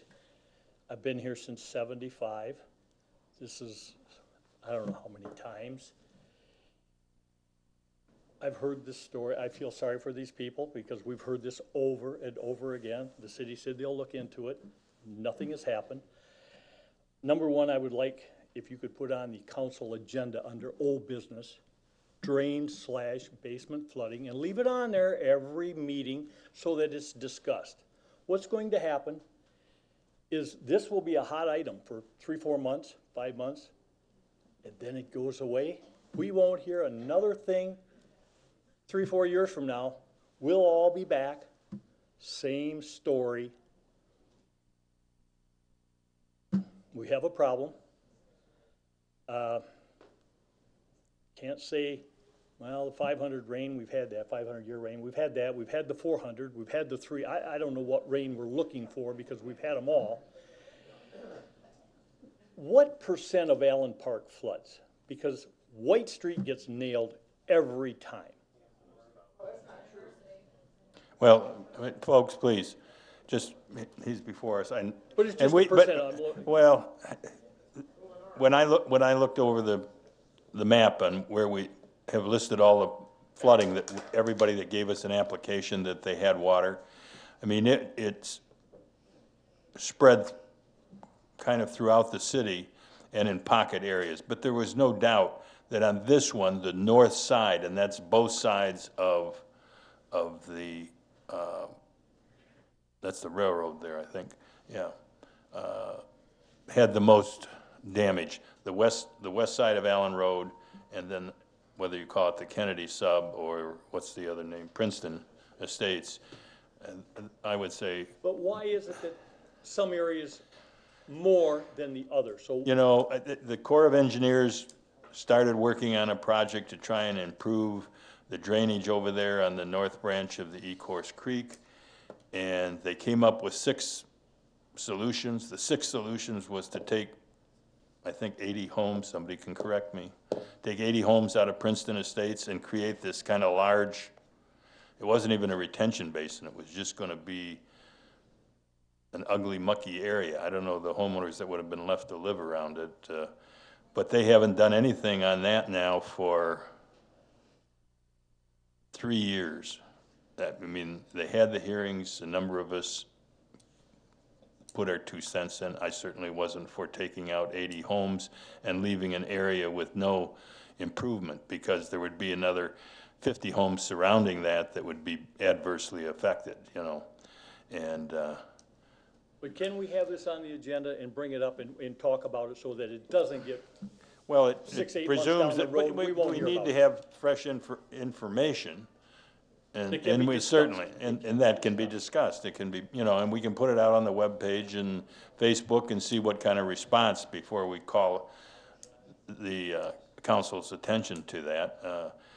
Allen Park has spent a lot of time and money over the years trying to improve our system. And the homeowners have spent a lot of money. Well, I know, doing the repairs, but. Okay.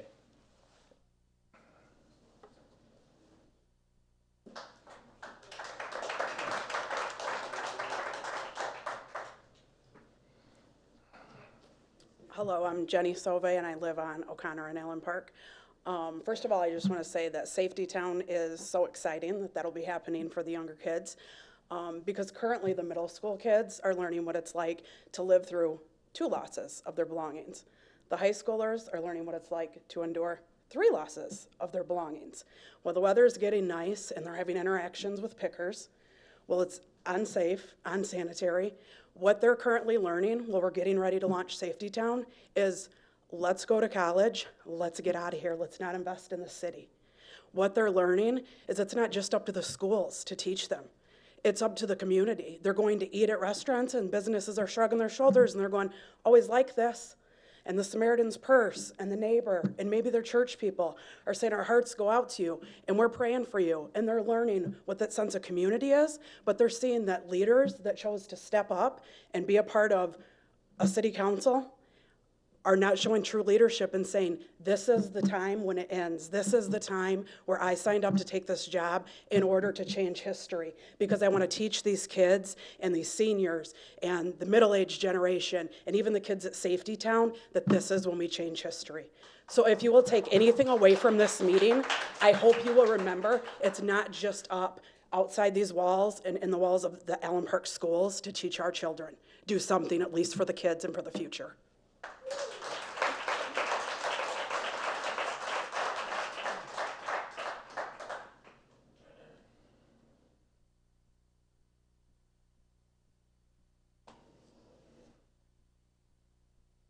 My name's Jeff Danaher, and I live on Philomene.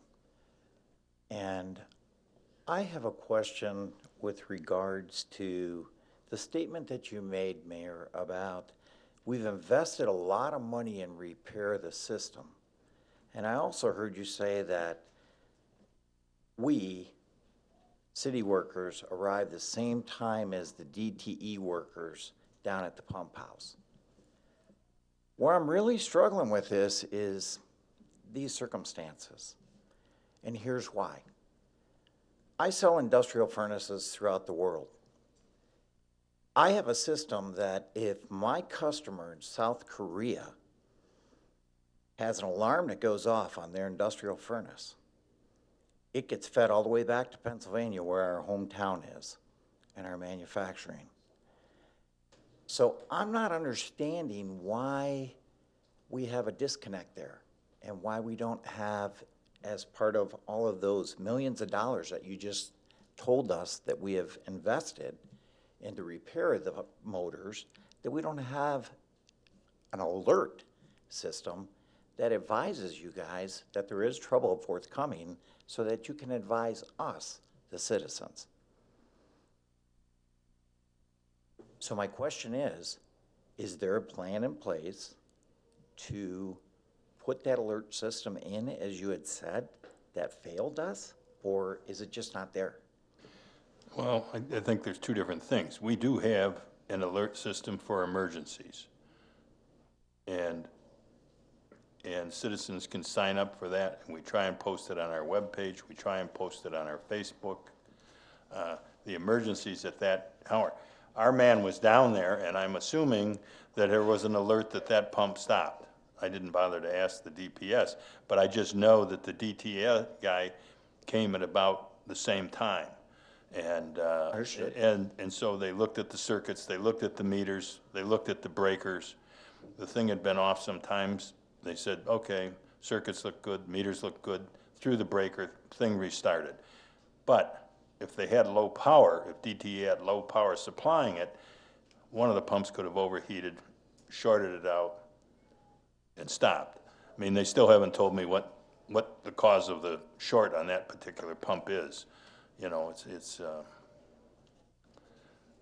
an issue as to whether the power in there. And I only say that because DTE, particularly at the south end, we get brownouts at the south end a lot more than we should have in this city. And that's just a question of that we have a very old infrastructure in certain cases providing electricity. Was that the problem? That I can't tell you. When I got back and heard about it, I talked to who I could talk to, and they're trying to find out if it's power supply or failure in our equipment inside. Mr. Matakas, what I hear in this room and what I've heard throughout the community is that there's a breakdown in communication. Here we had a breakdown in the signal, okay? And I know what you just said to me, and I'm listening very astutely, as all of us citizens are. And what my point is that it was a breakdown in communication, because if there was a feedback signal and it only went to the city worker, and I agree with you, he was probably there. I'm not gonna doubt that, okay? That's not my point. My point is, if there was a feedback loop signal that was sent to perhaps you, or you, or you, and that information could go out to the citizens instead of just one person who is at the pump house, wouldn't that help the community with the communication that's required? Because the reason why there's so many concerned citizens here is because we're not getting communication. There's no information. And that causes the ill will, that causes the, well, what's going on? So that's just my comments for this evening, and I hope that there's some improvements made so that we improve the communication when we do face these emergencies. Thank you.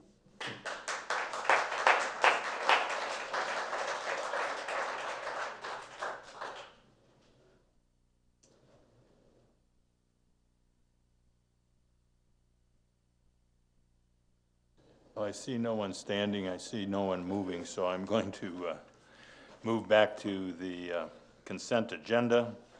And I need a motion to put before the council for the purchasing actions, claims and accounts. Motion. Exception payroll report, finance actions, finance overview, budget, balance sheets, cash flow, and a resolution for the Downriver Parade permit. So it was moved by Councilman Cisco. Did I hear Councilwoman Gavrecki Yes, supported? please.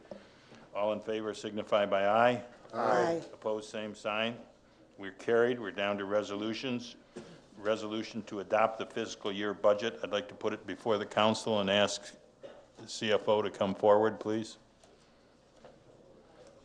Motion to put it before the council. Motion. Councilwoman Gavrecki has moved. Mayor Pro Tem McLeod has supported. The budget is before the council for their questions and discussion. Good evening. You've got Good evening. questions? Councilman Angelo. I do. On the Southfield lease properties, I see this on page 6 in our book here. On the Southfield lease properties, we're gonna pay $744,000 That is the payment on for the general fund. that is, yes, that's the payment for the remaining refinance bonds, the 2015 Bs. Okay, and is that gonna stay at that rate for, till 2045? No, it'll stay at that rate till 2022, at which time, right now, we're only paying interest on those bonds. At that time, it'll start to increase, goes to $945,000, I think, in '23, and it'll eventually end up at about $1.25 million a year till 2045. So that's on a piece of property that we don't own. That's the remaining legacy of the movie studio, the $16.75 Studio million. legacy, all right. Let me see here. The 2010 general obligation bonds, we're paying $213,000 this year? Yes, those are one of the bonds that are being refinanced currently. We'll have those bids tomorrow. Those are the bonds, if you remember, that we used the remainder of them, about $2.3 million, to help build this building. So even though our building here is paid for, we owe $2.3 million. Yes. In essence, right? Yes. Okay. I guess the next thing would be our state emergency loan that we got, and that was to shore up the pension system, correct? Yes, that we got from when the emergency manager was here in 2014. We still have about 5 or 6 years left on that. That was the $2.6 million we had to borrow from the state at 2.3% to pay back the pension system. And And that's $289,000 Yes, sir. that comes out of our general fund? Yes. Thank you very much, Mr. KD. And I want to just say, you and Amanda worked hard to get this budget before us, and the citizens of Allen Park, and we all should appreciate everything you did. Thank you. There's a 2-page summary that is in your packets. As I promised, any changes from when we did the budget presentation and then the presentation to the public at the last council meeting are contained there. There's very minor changes to the general fund. The net change to the general fund was like $76,000, and those were either changes to, as I mentioned, there was a lot of numbers that I still was working on getting at that time. I didn't have the workers' comp numbers or the insurance numbers from the league. There was also an adjustment from the state for state shared revenue that I had to put in there. And then the end result is that we're not using any fund balance to balance the general fund budget, and the net change to general fund was $76,000. As you go down the list, you'll see there's other changes. There was a net change to garbage and rubbish. I think it was around $51,000. I don't have my glasses on. The biggest change was to the DDA, which is we were hoping to make some changes to the boundaries of DDA. We couldn't make those changes in the time frame we had.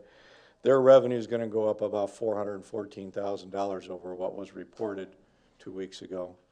They'll get almost $900 and some thousand in tax capture this next year.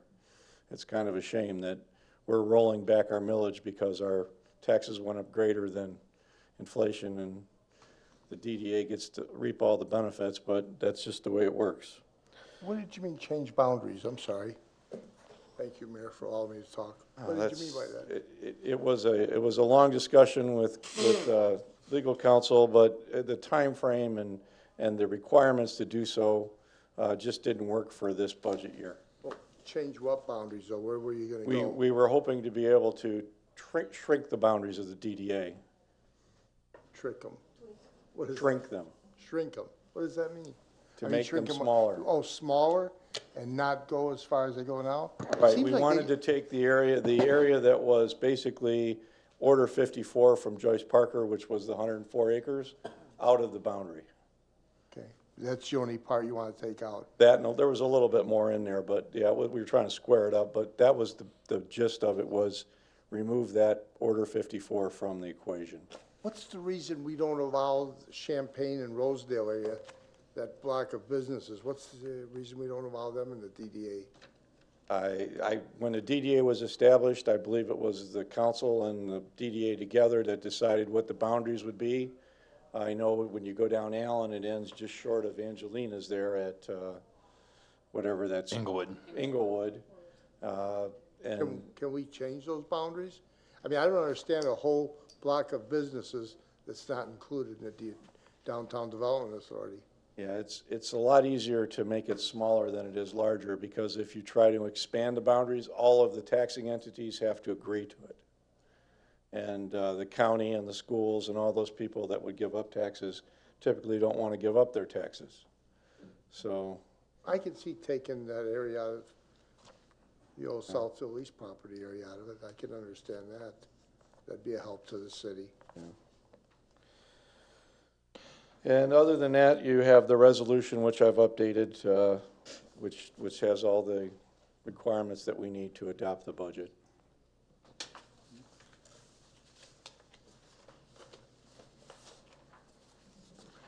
Any other questions by council?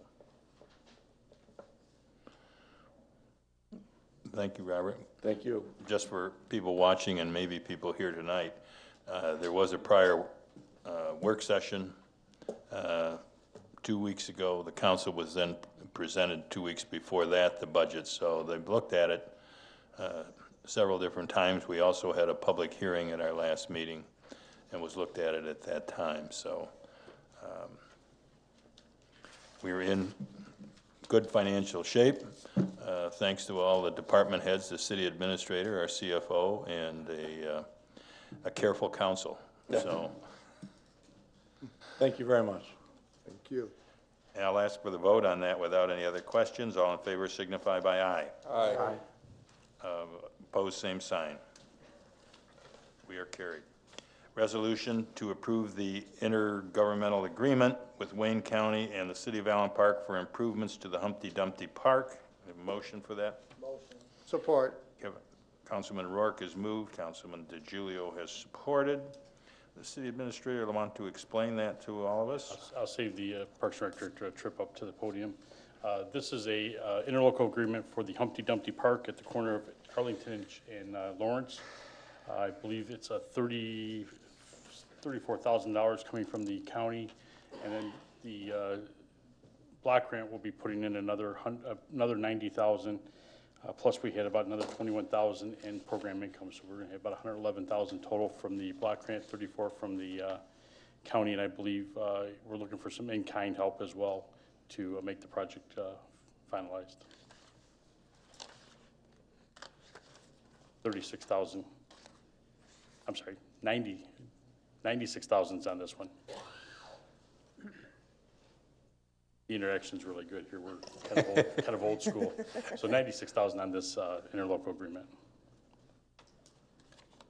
Any other questions by council? Hearing none, I'll ask for the vote. All in favor signify by aye. Aye. Opposed, same sign. That's carried. The resolution to accept the proposal from Christine Kuhn Consulting LLC to provide city assessing services for the period May 2019 to May 2020. Can I have that motion before the council? Motion for discussion there, Mayor. Councilman DeGiulio has moved. Do I have a support? Support. Councilwoman Gavareki has supported. Any discussion? Can this be explained to the citizens, what this means? Are we going from one consulting firm to another, or what? Is that what it is? If I may, through the chair. Yes. Ms. Kuhn has replaced or taken over the services that were originally provided by Tony Fiocco. This is the contract's all the same as it was for her, as it was for Tony's time frame. She was actually one of his assistants. He retired, and she's just moving into that role. Okay. For us, I believe she has another community where Tony had a number of other communities as well. When we looked at the contract, there was no changes from his for the fact that neighboring community, Lincoln Park, went out to bid. I think their original bid that they ended up receiving was in the range of $240,000 for something they were paying about $124,000. I believe that they were able to sit down and renegotiate with a couple other potential vendors, and I still think they were paying about 10 to 15% more than they were paying previously.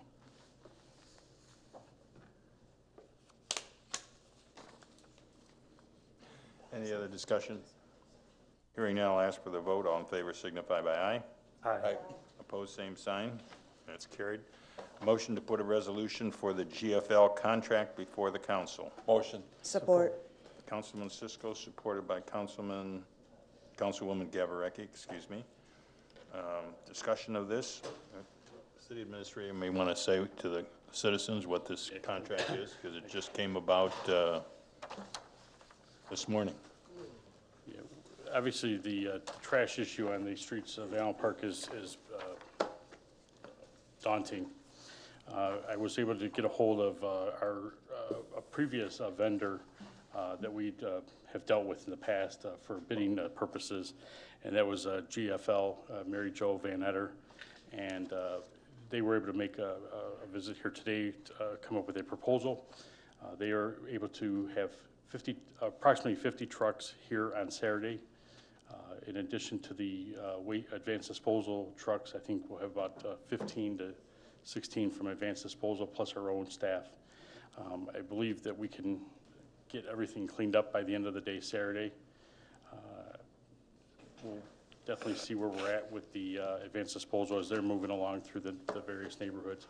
But I think that we just need to have this as I hate to even say a safety net because it's just a necessity. They are proposing an hourly rate of $275 per truck per hour. That includes the driver, collection truck and driver and helper. And then they'll be disposing the debris at Riverview Land Preserve, to answer your question earlier. So GFL is a reiteration of result? They are. Okay. And it was, if you wouldn't mind, I think, as it was discussed in the work session, the reason why they can't get here before Saturday, just explain that as well. Yeah, we would love to have them here. I did ask if they could show up earlier. They have contractual obligations to their other communities that they have to fulfill, as it would, I believe that's probably the reason we won't have as many trucks here from Advanced Disposal as well. One of the big problems that we have noticed over the last few years is a lot of the communities have gone to the cart services, which has helped, I think somebody mentioned, helped reduce the rat infestation. Those trucks are set up a lot different than previous trucks. The trucks that are really needed for this type of pickup are rear load trucks, or you'll see a truck that we probably have all seen pick up a commercial garbage can at a restaurant or the schools or here at City Hall, where they have a box in the front. And they do use those. Advance does use a few of those. Those are the type of trucks that are necessary for this type of pickup. The side load trucks just are not conducive. There's just too much labor involved with trying to load the cans to dump 96 gallons at a time. So what they'll be bringing in is going to be a lot of rear load trucks. I think that's what Advance will be bringing in. A lot of, I think Advance will also be bringing in a few more clam claw trucks, which they've been out on the roads right now. And I think this will help basically take care of the issue and get that trash off the streets. The issue that's going to come about is people still have some trash that are still in the backyard, in the garage, and still needs to come out. So those continue to put that out. We'll be working with Advance through the following week to get that picked up as well. And then I lost my train of thought. Sorry. It's part of age. It's long days. Been here a lot of hours. But they'll be out, and I think we'll be able to get that all picked up. The main issue is going to be, and this one is going to be where we need the help of the residents, for not only for GFL, for Advanced, for our own crews. We need to have the cars moved off the street as best as possible. I understand that it's the entire neighborhood, street after street after street. So as best as you can, residents, please help those guys as you move the cars out of the way so they can get to your trash as best as possible. I know that they'll work around whatever they need to, but it would make their job a lot easier, a lot quicker, and help get that debris off the neighborhoods as quickly as possible. Put that on the website. What streets are they going to be concentrating on? This will be the entire city. Yeah. Any other questions? It'll be what, $2,750 per truck times 50, is that what it is? Yeah, I think we came up with a number like 132,000 if they work a full day. 32,000? That's at a 10-hour day. Ideally, I'm looking at I the mean, we advanced need disposal. them, right? Ideally, they're not here very long on Saturday. That'd be ideal. I just know the amount of trash in front of a lot of the houses is, you know, Right, it is. 40 to 45 feet wide and 6 feet deep and 6 to 8 feet high. Yeah, we need them. I mean, I'm all for that. And Advanced Disposal, which is our regular trash hauler, they will continue to have the special pickups for trash after the 18th until it seems reasonable, because we know some people, they don't have enough space to put out there until you get the first amount cleaned up. They had that much damage done in their basements. So we ask for that help. We also ask for people to make certain that what they're putting out is flood damage material. It sounds like, well, it's a good time to clean our basements and houses, but remember those places that are really hurt and those people with real damages and real odors and real problems, we're slowing down the collection process when we do that. So I would hope that we would forego the temptation to add to the debris at the street side. So Through the chair, if I might, Mayor, are we gonna have two companies competing each other to pick up our trash? Oh, no, we're not having two companies. They'll cover different sections. No, it's a good thing. That's a But good we thing have, when you have we have, two 'em- we have them both fighting going, over because, our garbage. yeah. Any other questions? If there are no other questions, then I'll ask for the vote. All in favor signify by aye. Aye. Opposed, same sign. That's carried. We are at other business, so take councils. I could go first. Councilman DiGiulio. I'll go first because I'll be quiet and quick. I just want to say, the lady that stepped up here and said we just look stoic. I mean, I'm not sure how I'm supposed to look. I suffered damage too in my building, the basement on Allen Road. I own a building with an apartment and a barber shop and a beauty shop in the bottom. And I have suffered damage, water damage there, and have had to throw things out. And so I understand how the residents feel because I'm one of them. And I think we all up here feel terrible what happened and how it went. And I even attempted, my 86-year-old barber, he's my young one, I attempted to get to his house over on Arlington, and it was a mess. I couldn't get through there when I came off of Outer Drive. Those big birds, are they Muscovies, I think you call them? There's two huge birds over there basking in the street there and on the side, and they were just enjoying the day. But, you know, I drove through probably every street in this city. So I saw the mess that's there, and like I say, I had to put my mess out too. Thank God for my son, that's a big help, and my dearly departed first wife, I see her sitting here. That's because she didn't die, she just departed 35 years ago. But her house had water all the way up to the first step. It was a mess, so I'm over there helping her and my son clean up their mess, and I had a mess myself. So I just, you know, I mean, I don't know how I'm supposed to look. I mean, I thought that was my sad face, but obviously it was whichever face I had. So one thing is for sure, though, I will not be doing any garage sales this weekend or next weekend or all summer. I'm not going to go garage selling because I have seen people picking stuff up out of the trash.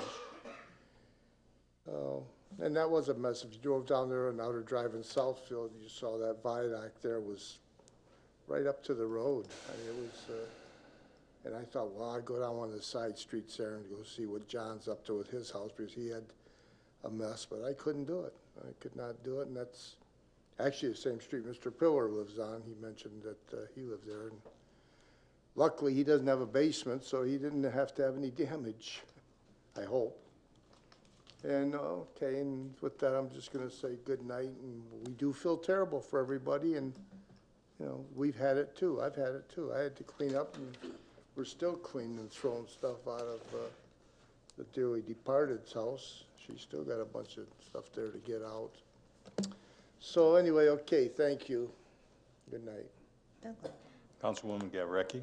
Thank you, Mayor. I'll try to make it short, but it won't be. So first off, I want to thank each and every single employee here that has helped, got information out, assisted residents, been out picking up trash, put in extra hours. Thank you. To the residents that flooded, I know the feeling. I've had my basement flood 5 times in the past. I've had water as high from the street up to the front of my house and about 15 inches in the basement. I know what it's like to throw out stuff that means a lot to you. And so if I sat here with a face that looked like I didn't care, I did. Do I ever stop getting that gut-wrenching feeling in my stomach when I know there's a lot of rain coming? No, I don't live in that house anymore, but they still flood. One of my former neighbors was up here tonight talking. Did I feel for them? Yes. We need to solve the issue. I hear you tonight. We'll get on it. We need to figure out, get past this, get all the information so people can get the paperwork filed and we can move on. It's hard. There was a couple floods. I flooded in 2000. There was FEMA. There was small business loans. The city put grants together to get sump pump preventers in.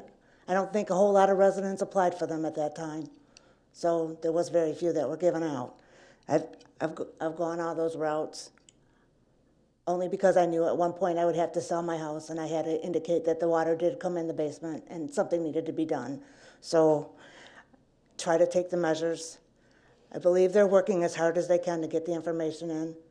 But I do know one time I flooded, and all my neighbors did flood too. But when I looked at the little dots on the map, I was the only house that called and reported it to the city. I don't mean to make extra paperwork, but if you don't report it, we don't know. We don't know if there's issues in one neighborhood or another. I was the only house. My neighbors were calling me, telling me there was water coming in their basement, and they didn't call and report it. So please just report it so that when we get all done with the paperwork, we have somewhere to start and try to help figure it out for all of you. I want to thank again CERT for coming out and assisting. They put in numerous hours that weekend as well to free up the police department to attend to other issues in the city. Also, I know many of you are on the Allen Parker, but please seriously think about getting on the city's webpage, Facebook page. I'm sorry, the Facebook page. Information was posted out there. I shared as much as I could on my Facebook page. So I know technology has changed. Things get reported that way. Sign up for Nextel, another way to get alerts. And believe me, when it did rain, I would always like run down and pull everything up to try to get it out of the tubs, and it's a lot of work. I had family members affected by this as well, so I do feel your pain. We'll try to get to the bottom of it. I should really apologize for not getting to the bottom of it sooner, being that in my other house I flooded 5 times. So it stopped, but we'll figure it out together. Just be patient, and hopefully we'll get the trash picked up this weekend and make it look a little better so that people aren't rummaging through your stuff. I think that was it. Memorial Day is coming up. We are having a gathering at the Champaign Park, I believe at noon. So hope to see you there, and thank you. Have a good night. I'll go. We'll just go around the loop here. Okay. But for the sake of time, I'll echo some of the things that Tina had just said, and thanking the citizens for coming out to talk. Our engineer is back there. Like the one person said, I'm not an engineer. And when it was raining, I was up all night thinking, checking the basement, checking my parents' house the next morning, my in-laws' house the next morning, looking at the street, looking at it flooding and things like that. Telling my wife, don't flush the toilet, don't do laundry, don't add any water, all these things that you're told not to do. You panic with some of that stuff, and it's part of that. So our DPS director is here, like I said, our engineer is here.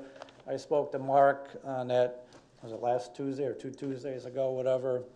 We were talking, just as you were talking about communication. Mr. Danaher talking about the sub pump and things going off. Where's the alarms to make that happen, to trigger, to do that? Those are all things we need to think about. As far as the emotional part of it as well, like Harry mentioned, all of us went to a lot of places, talked to a lot of people, and learned a lot too, because one of the houses I went to on University Street, talking to the person, she came from the west side of the state to help her dad, who was less mobile, to do some of the things. And the first thing she said is, I hear there's paperwork out there, but we don't have a computer. My dad doesn't have a computer. I don't know where to go. So I came back here and found the forms, took the forms to her to have her fill it out. So now I'm thinking, how many other people in the city don't have a computer, don't have that? How do we get that communication? And again, communication. Everybody came up here has something to say with it and about it. But the ideas that you have, what worked and what didn't work. And Mark and I, we also talked about once this stuff is assembled, like Tina just mentioned too, I know people on White Street that I went to visit, their address isn't on that list yet. So in order for us to pinpoint where things are happening and help you out, we need to do that map. And in a couple weeks, whatever the case is, when we've gathered enough data to have a presentation here with our engineers, with DPS, point out some of these things. The other part, we talked about infrastructure. And I don't know if it's right or wrong, whatever the case is, but because of our infrastructure and how bad it is, we have a company called Liquiforce that's going in to our sewers and putting like sealers around to strengthen them to make sure it doesn't collapse on us. So we're trying to invest into the infrastructure, but I'll let the engineers talk about that more, you know, when we have kind of a town hall to talk about it. We've done it in the past, but, and then the other thing too, when I work in Wyandotte, so I'm coming by Lincoln Park and I see Billy Graham's trailer there. And so I pulled in the parking lot and say, I heard you guys on the radio this morning, WJR, what you're doing in the community. And I don't know if Mark can share the number, but they're here till June 1st. And I got the pamphlet. I told them we're from Allen Park. They told us, you know, where they're at and where the church in Ecorse. He goes, go see all our equipment back there. Then I see him on TV. So we have the phone number. We have the flyers. So some of those that are not capable of still going down the basement and picking stuff up, those that have used them know that they're, you know, I mean, they're worthy. I mean, these people, you trust them. And as soon as I came out of there, you know, it was like a shining light. There's hope here. You know, like I said, I gave it to Mark and said, there's other people from the outside that are coming to help us. And they're coming from all over the country to do it. But those are the resources we need. And then just going back, I know we talk a lot about it, and it was said here today in one of my sister sends me all this Facebook stuff about Allen Park going back as a community. Just as Mark said, when you go back to your neighborhood, tell the people that aren't here, may not get the communication, move your car off the street this week. Saturday, pretend it's a snowstorm. Get your car off the street so these guys can come by and pick up the stuff we need to do. But it's about us communicating to our citizens. If you know somebody out there that doesn't have the computer, doesn't have the information, call us, email us. I'll bring the stuff out to them. All of us would do that, and we probably have done it. So I thank you for being here. For some, it's tough to do. A lot of us taking a lot of notes, but it's gone on for a long time. Like I said, we've had the 500-day rain or the 100-day rain and things like that, and it happens, and it's not good, but what can we do to correct it? Just as been said, let's try to be the leaders of the community today and not worry about what's happened in the past and move forward. So thank you.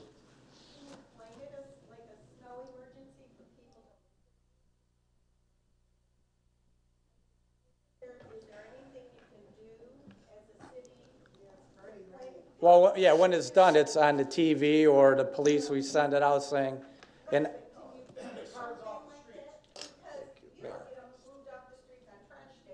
right.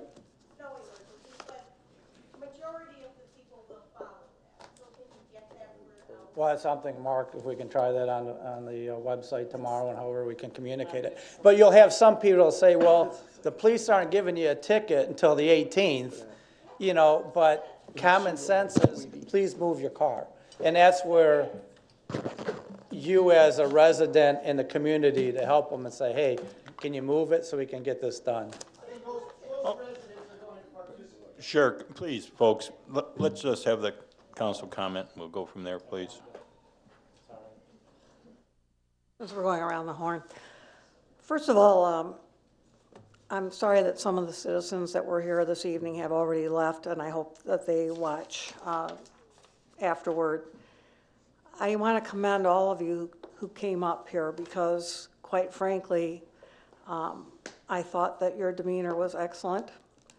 I think under the circumstances, if I were sitting where you're sitting, I probably wouldn't have been as calm and kind as all of you were. Because, like you've heard from other council members, we're residents too. And I got to watch water come up in my basement and have work that I had just had completed at the beginning of last year torn out. Fortunately, I didn't lose anything of value. I managed to move some things that were close to the drain and get them up on the table. But again, I do want to commend all of you.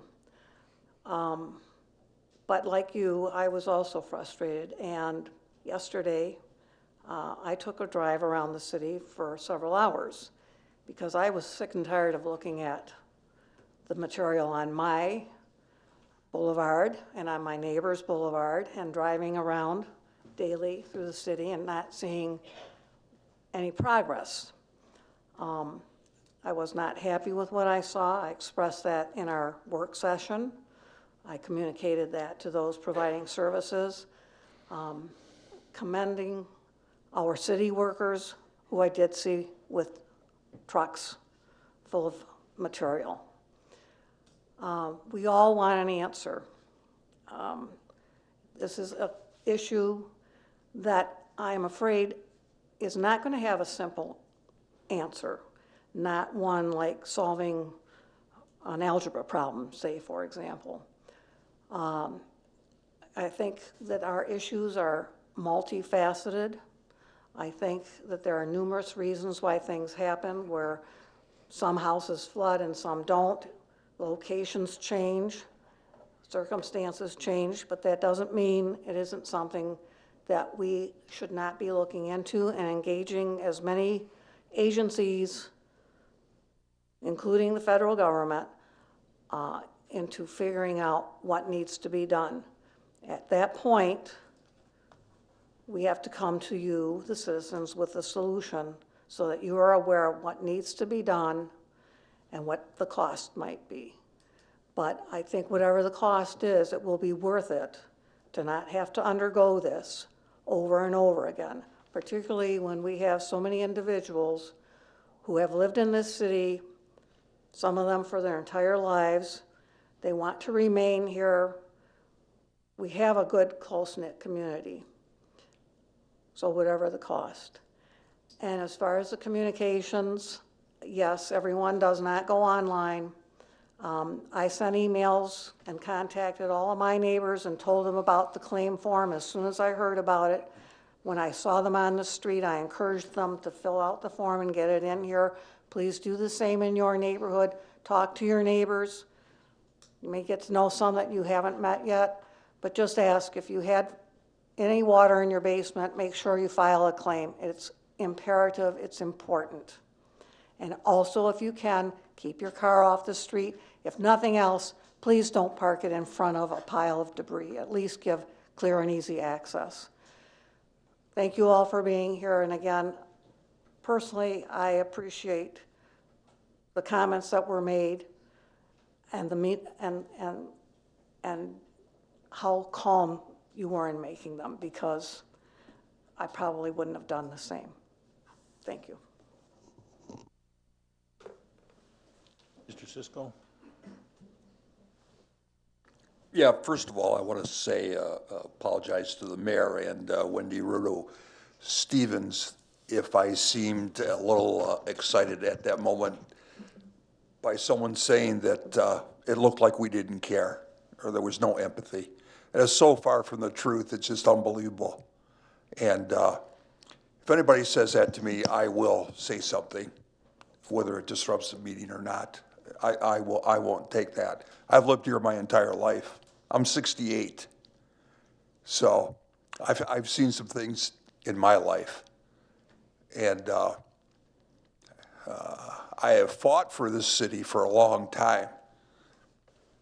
And I'd also like to say that for most of the people that came to the podium, it was well thought out, well-reasoned arguments that you brought. And that's important. Emotion kind of rules the day in these things. As you saw me, I got a little emotional, but that's how I am. And there is no easy solution to any of this. It's just, you know, back in the 50s, a lady across the street that lived with me on Jonas, her house flooded every time it rained. No one could figure it out. We lived right across the street. Our house never flooded, ever. And so you go, why? It's complicated. And I know nobody wants to hear that. And As I drove around, I've drove around about 3 times, not me personally driving because I sort of can't drive. And I specifically looked at a number of areas, and one of them was the north end, Seacott, University, College, Hanford, that area, it was a war zone. I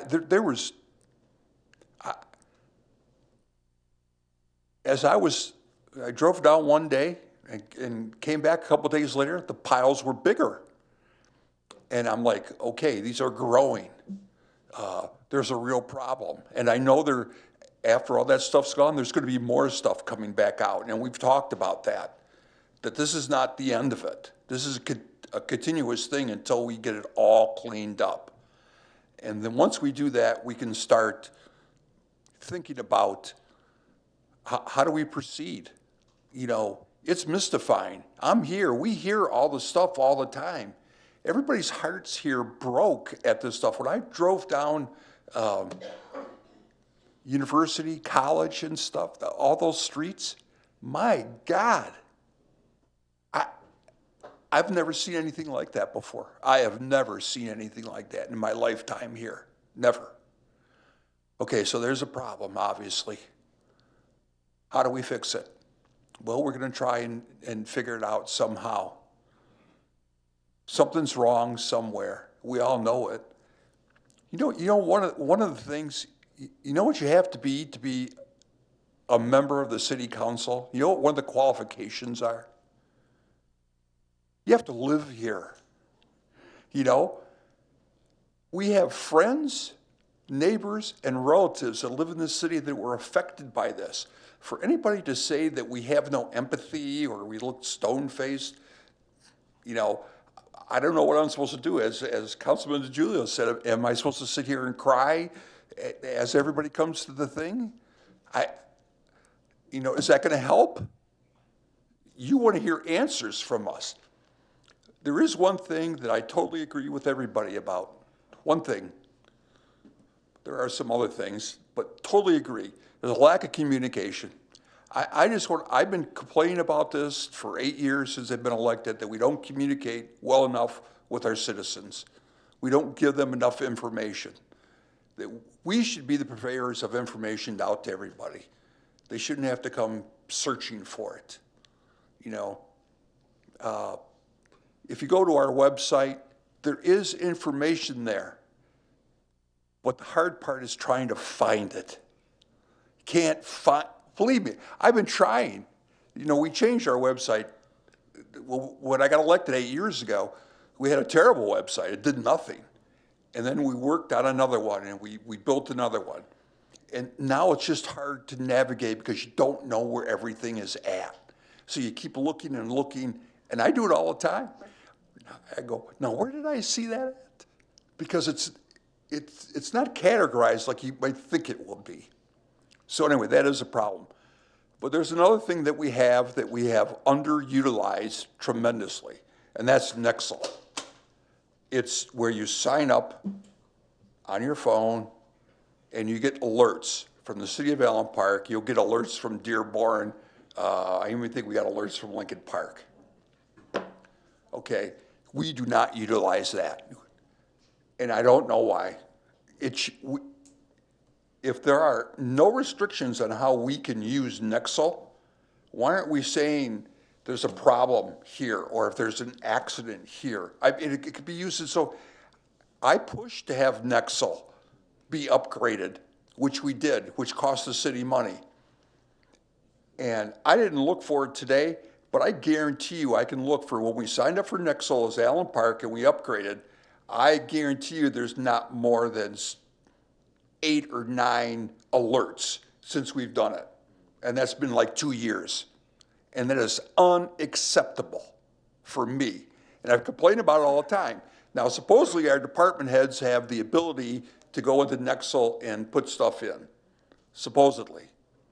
So something's not right. And I think that's something that the council needs to push on this area, is to put out alerts. So when we talk about alerts, this is an alert. You get it on your phone, it'll show up. Oh, look, accident at this part here, don't go down that road or avoid it. Some things like that. Floods coming. This area is bad. Avoid these roads. We do not do that. And it is well, I'm not going to say what I want to say. But we don't use it. And it's a shame that we don't use it. It's a shame. It's there. Everybody's got a cell phone pretty much these days. Pretty much everybody. You can get it. It should alert you. We should use it. Just like when we talk about the getting cars off the street. We could use that for Nexel. Please, we got cleanup coming for the next week or so. Don't park in front of any rubbish. You know, we should be doing things like that. But my heart broke when I went down those streets at the north end. I literally, I wanted to cry. But since I've had a little medical problem, I can't cry anymore. It's not that it doesn't happen. I can't cry. And you know, I used to cry all the time. I used to kind of get emotional about things. But Mayor's looking at me. Anyway, Mayor, I apologize for interrupting the meeting like that, but I couldn't let it go. I just couldn't. I have the right to show some emotion too. And I also want to say this.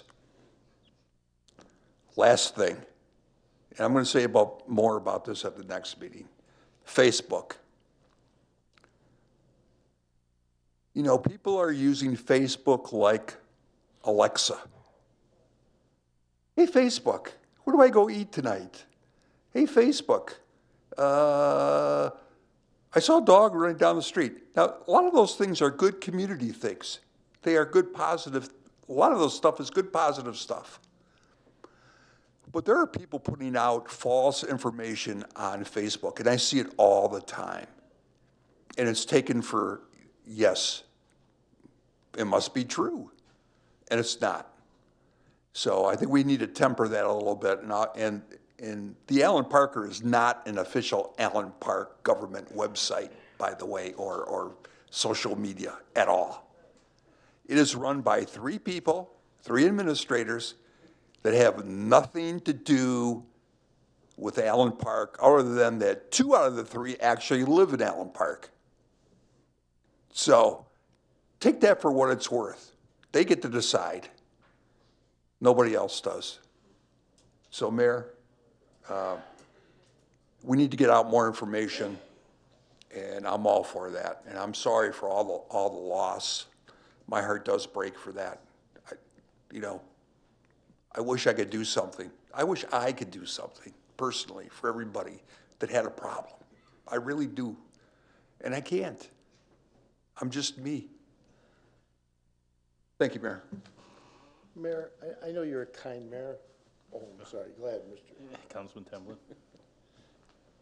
Being the last one here to say that I don't know what I can add to this.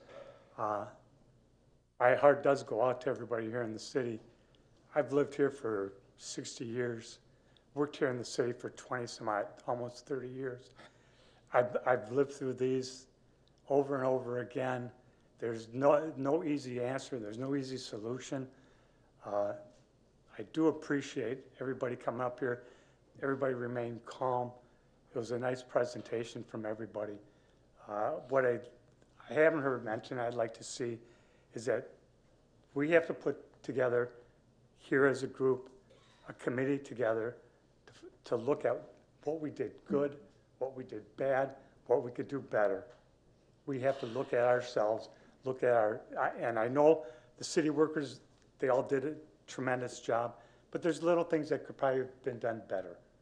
And that's something that we should sit down as a group and figure out what it is.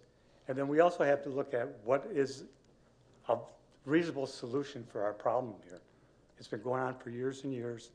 I don't see it's going to get better in the next year or 2. It's not going to get better with our weather's getting worse. I don't want to start even going into climate change and stuff, but you just start seeing things are just getting worse. Infrastructure's falling apart. It's going to cost how much money to get these things fixed. I know I hear people talk about backflow valves. Great idea for your basement, but that water goes to your neighbor's basement. If it can't go in yours, it's going into somebody's. It's got to go someplace. So that's not a, you know, that's not a permanent solution that we need to do. We have to do better at what we've done. And our communication, as always, has to get better. We can't reach everybody. Not everybody's got a computer. Not everybody gets the News Herald anymore. You know, it just doesn't come as quick as everybody wants. With that, I'm going to say good night. Mr. Clerk? I'll just say something real quick. I've unfortunately been around for almost every flood since at least 1995. And one thing I want to convey is they react every single time. I see a retiree back there from the water department. I almost wanted to call him up to say, tell them what we've done over the years. Because there was 3,000 homes in 2000. And there was thousands of people at our meeting angry. Man, again, somebody said hire engineers, hire the professionals. I want to say we've probably over the last 20 years spent hundreds of thousands of dollars just on professional services for architects and engineers. So please don't think they've done nothing. If you heard the one guy, 1977, they had a major flood. 1980 something, there was a sewer separation project. Then we had what was called, and I can't think of the years, the super sewer after another flood. Well, guess what? It flooded again. And then they did other things, and then they built the tunnel under 94. Well, guess what? That was supposed to alleviate most of it. No, it didn't. I have 2 sump pumps. If you've seen the News Herald in 14, the picture, I was the guy in the kayak in the street because my basement wasn't flooding because of 2 sump pumps. My neighbors got some, but this one, I got like 4 inches, 5 inches of water, and both neighbors got none. So I get it. I know it's frustrating, and I'm living it. But there is no simple answer. This guy forgot to shut the pumps off or turn them on. It's always something different.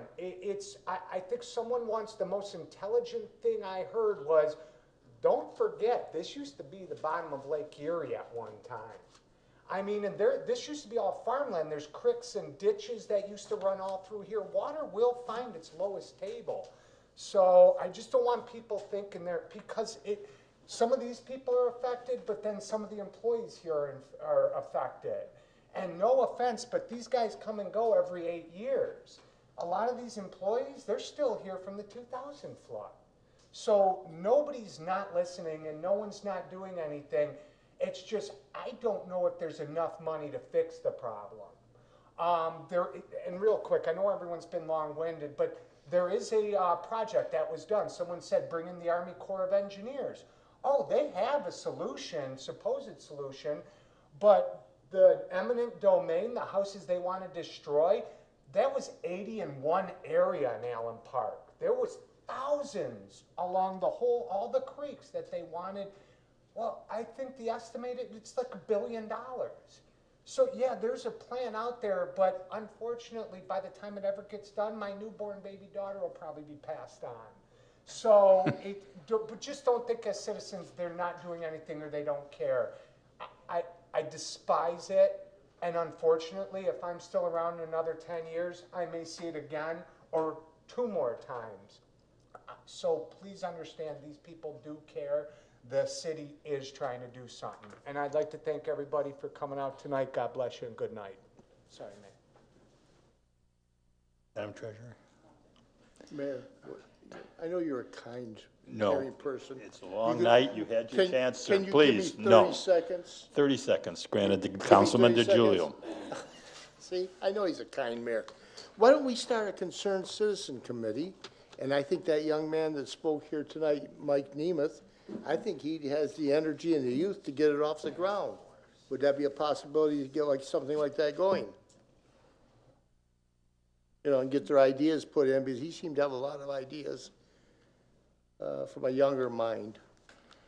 Well, You got my 30 seconds, Mayor? Thank you, Mayor. I knew you were kind. Look at you. What's the due date for the form? June 14th. June the 14th. Well, I do want to thank everyone for coming out tonight, and I thank them all for their comments.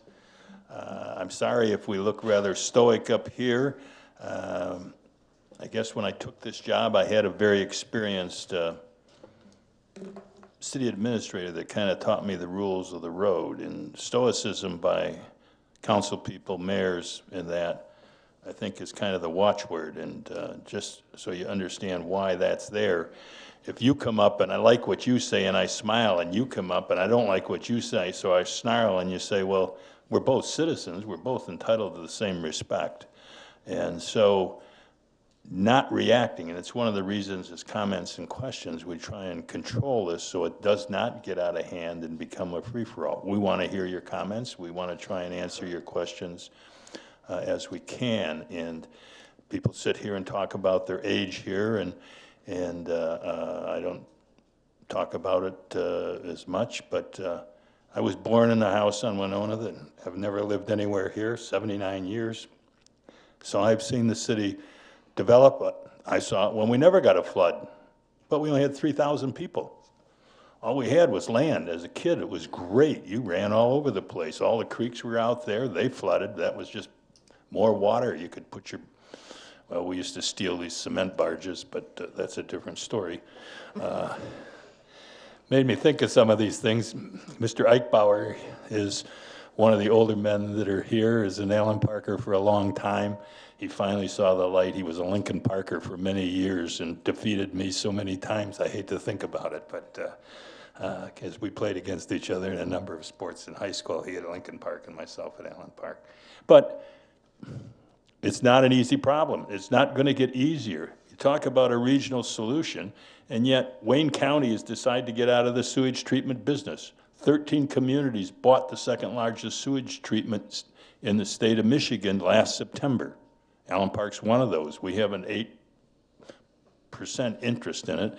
I'm a vice chairman of the board, and the county has gotten out of almost all of its sewage systems. So how do you work together to find the regional solutions? We're going to hopefully, in owning this system, find some things. The state's already telling us what they want us to do down there, but none of that, as far as I'm concerned, solves the downriver flooding problem. That's a much more serious question. And in the communities where we can historically see flooding, then maybe there is things that can be done locally. But the regional answer isn't going to be very easy. We have put tunnel storage areas. Allen Park has spent just on 2 storage facilities trying to store water so it doesn't get into the system and back up to our homes or the businesses. Probably in the last 30 years, I would say that our interest in those things exceeds, $20 million, 1 year's budget, of which it was all charged through the water and sewer systems, in which we paid the bills for those things, and those things were totally filled within 4 hours of that water coming down. Those storage facilities, and that includes the shared facilities of the big tunnel that runs from about Goddard down to Pennsylvania under there. Now, they started out, they were going to build a 12-foot diameter tunnel, and they changed and built it a 6-foot diameter tunnel. Nobody told us why. We got the bill for the 6. We were probably happy because it was a lot less expensive. But since it affects Southgate and Taylor, and what we need to do, folks, is you have to look is when the downstream water is always downstream from you. And if it can't go anywhere, yours really backs up. And this year we had this storm, because of wind, we had a colossal mess because Lake Erie came and backed up in the west and stopped the Detroit River from discharging in it, and it went up. And so all of us on the Ecorse Creek system, which is all of Allen Park, North Branch, Ecorse Creek, South Branch, now called the Sexton Kilfoyle, it has to go in the Detroit River. The city of Detroit has to go in the Detroit River. Dearborn goes in the Rouge River, but it still dumps into the Detroit River. There's some that in the Raisin River, but and that dumps into Lake Erie. I think that's the first one that goes in there. the regional solution, I have worked, people say my life's not very interesting because I've spent about 30 years in various capacities for the county and the region studying waste and wastewater. I haven't found anybody that's come up with a system that's going to turn back the millennia of the downriver. We have lowlands. The outflow on the Ecorse Creek is at, I think, 590 feet above sea level, and I don't think the highest point in Allen Park is more than 622 feet. Forget about the hill over there, because that doesn't even make sense. It has 17 feet of dirt, and then it has 4 feet of styrofoam, so nothing goes below that. It all runs out on the sides and comes down. So this answer is complex. DEQ is already, Department of Environmental Quality is already saying, well, we'd like you to just double the plant size down there. It's only another $80 million your 13 communities ought to pay for. Would it help dispose of more water? No, but maybe we can treat more chemicals, which are important to the environment, but still, $80 million when we probably have just suffered here in damages, $15 or $20 million to the homes and the city's resources, you know. So it's not a problem that we're going to solve easily. It's not a problem that we know. I thought, well, maybe regionally when we had the county involved, but the county said it didn't want to be involved. It didn't want to be involved because of questions somebody said here earlier. They didn't want any more pensions or health care on their plans, so they sold us the system and got rid of 50 employees, you know, and they didn't get rid of them. They got to bump into other sessions, but still somewhere in their line, 50 people lost their job. So it is a really big problem, and whenever you go to deal with these situations, there's some damage to somebody's area. And the question is, you know, how much damage are you going to put on one site or one area? And for what supposedly is the greater good, but when we're talking about water, water always wins. It's always going to go where it wants to go, and we just got to try and figure the best way to stay out of its way. And that's not easy in a state that's surrounded by water and has how many thousands of lakes and rivers and streams. So it's worked on all the time. And it's not something that has a lot of cachet value, but if you watch the Great Lakes Water Authority, they're online with projects and whatnot to improve water systems. You look at our website for Downriver Utility Wastewater Authority, or the Downriver Sewage Disposal System is another name used for it. We have a website working on it. We have a project manager. I'm really excited that we hired this group. They're the largest manager of wastewater and sanitation in the world. It's a French company. And they've made a lot of improvements there, and we're doing a better job. But when you're designed to do something for 225 million gallons, and you get 640 million gallons, you aren't going to do anything except throw your hands up and let nature take that water where it's going to take it. Try and keep it within our river systems. I'm sorry, Ron, I can't. I gotta get rid of some water. Oh.